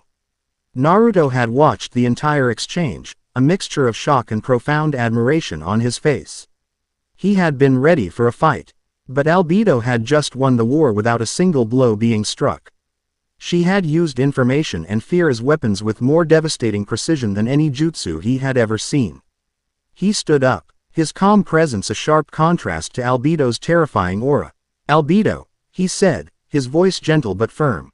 "That's enough." Instantly, the pressure vanished. The torches burned brightly again. Albedo straightened up, her expression once again serene, as if nothing had happened. She gave Naruto a look of pure, unwavering adoration and stepped back to his side. Naruto looked down at the trembling, humiliated Marquis. "You have your message," he said, his voice devoid of anger. "Go deliver it." The delegation did not spend the night. They scrambled onto their horses and fled into the darkness. As if the hounds of hell were at their heels. Only Sir Valerius paused at the edge of the torchlight, looking back at Naruto with a complex expression of fear, confusion, and a dawning, reluctant respect. Then he too was gone. Later that night, Naruto and Albedo stood on the highest battlements of their nearly completed keep, looking out at the peaceful valley under the light of the twin moons. "You were incredible," Naruto said, finally breaking the silence. "I was ready to fight them. You ended it with words. Their pathetic schemes were an insult to your presence," she replied, her voice soft. "The earlier menace completely gone. I merely clarified our position." "You clarified that you're the scariest person I've ever met," he said, a small grin touching his lips. He grew serious again. "But you were right. This was always going to happen. We can't build something new without the old world trying to tear it down." "Then let them try," she said, her fierce loyalty a palpable warmth beside him. "They will break themselves against these walls. They will shatter against your will." He looked at her, at the absolute, unwavering faith in her golden eyes. It wasn't just the loyalty of a subordinate anymore. It was the fierce, protective devotion of a partner. She had defended his home. She had defended his honor. She had defended him. "Thank you, Albedo," he said, and the words were filled with a simple, profound sincerity. He reached out and placed his hand on her shoulder. "I couldn't do this without you." Her breath hitched. The simple, physical contact, the acknowledgement of her as his equal, his indispensable other half, was a more potent victory than the complete humiliation of the Marquis. A slow, genuine smile, one of pure, unadulterated happiness, spread across her face. They stood there in silence for a long time, side by side, a lost shinobi and a fallen angel, looking out at the small patch of the world they had claimed as their own. They both knew the serpent had been driven from the garden, but it had gone to warn the world that a dragon now slept within. And the world would be coming for them. Chapter 9 End.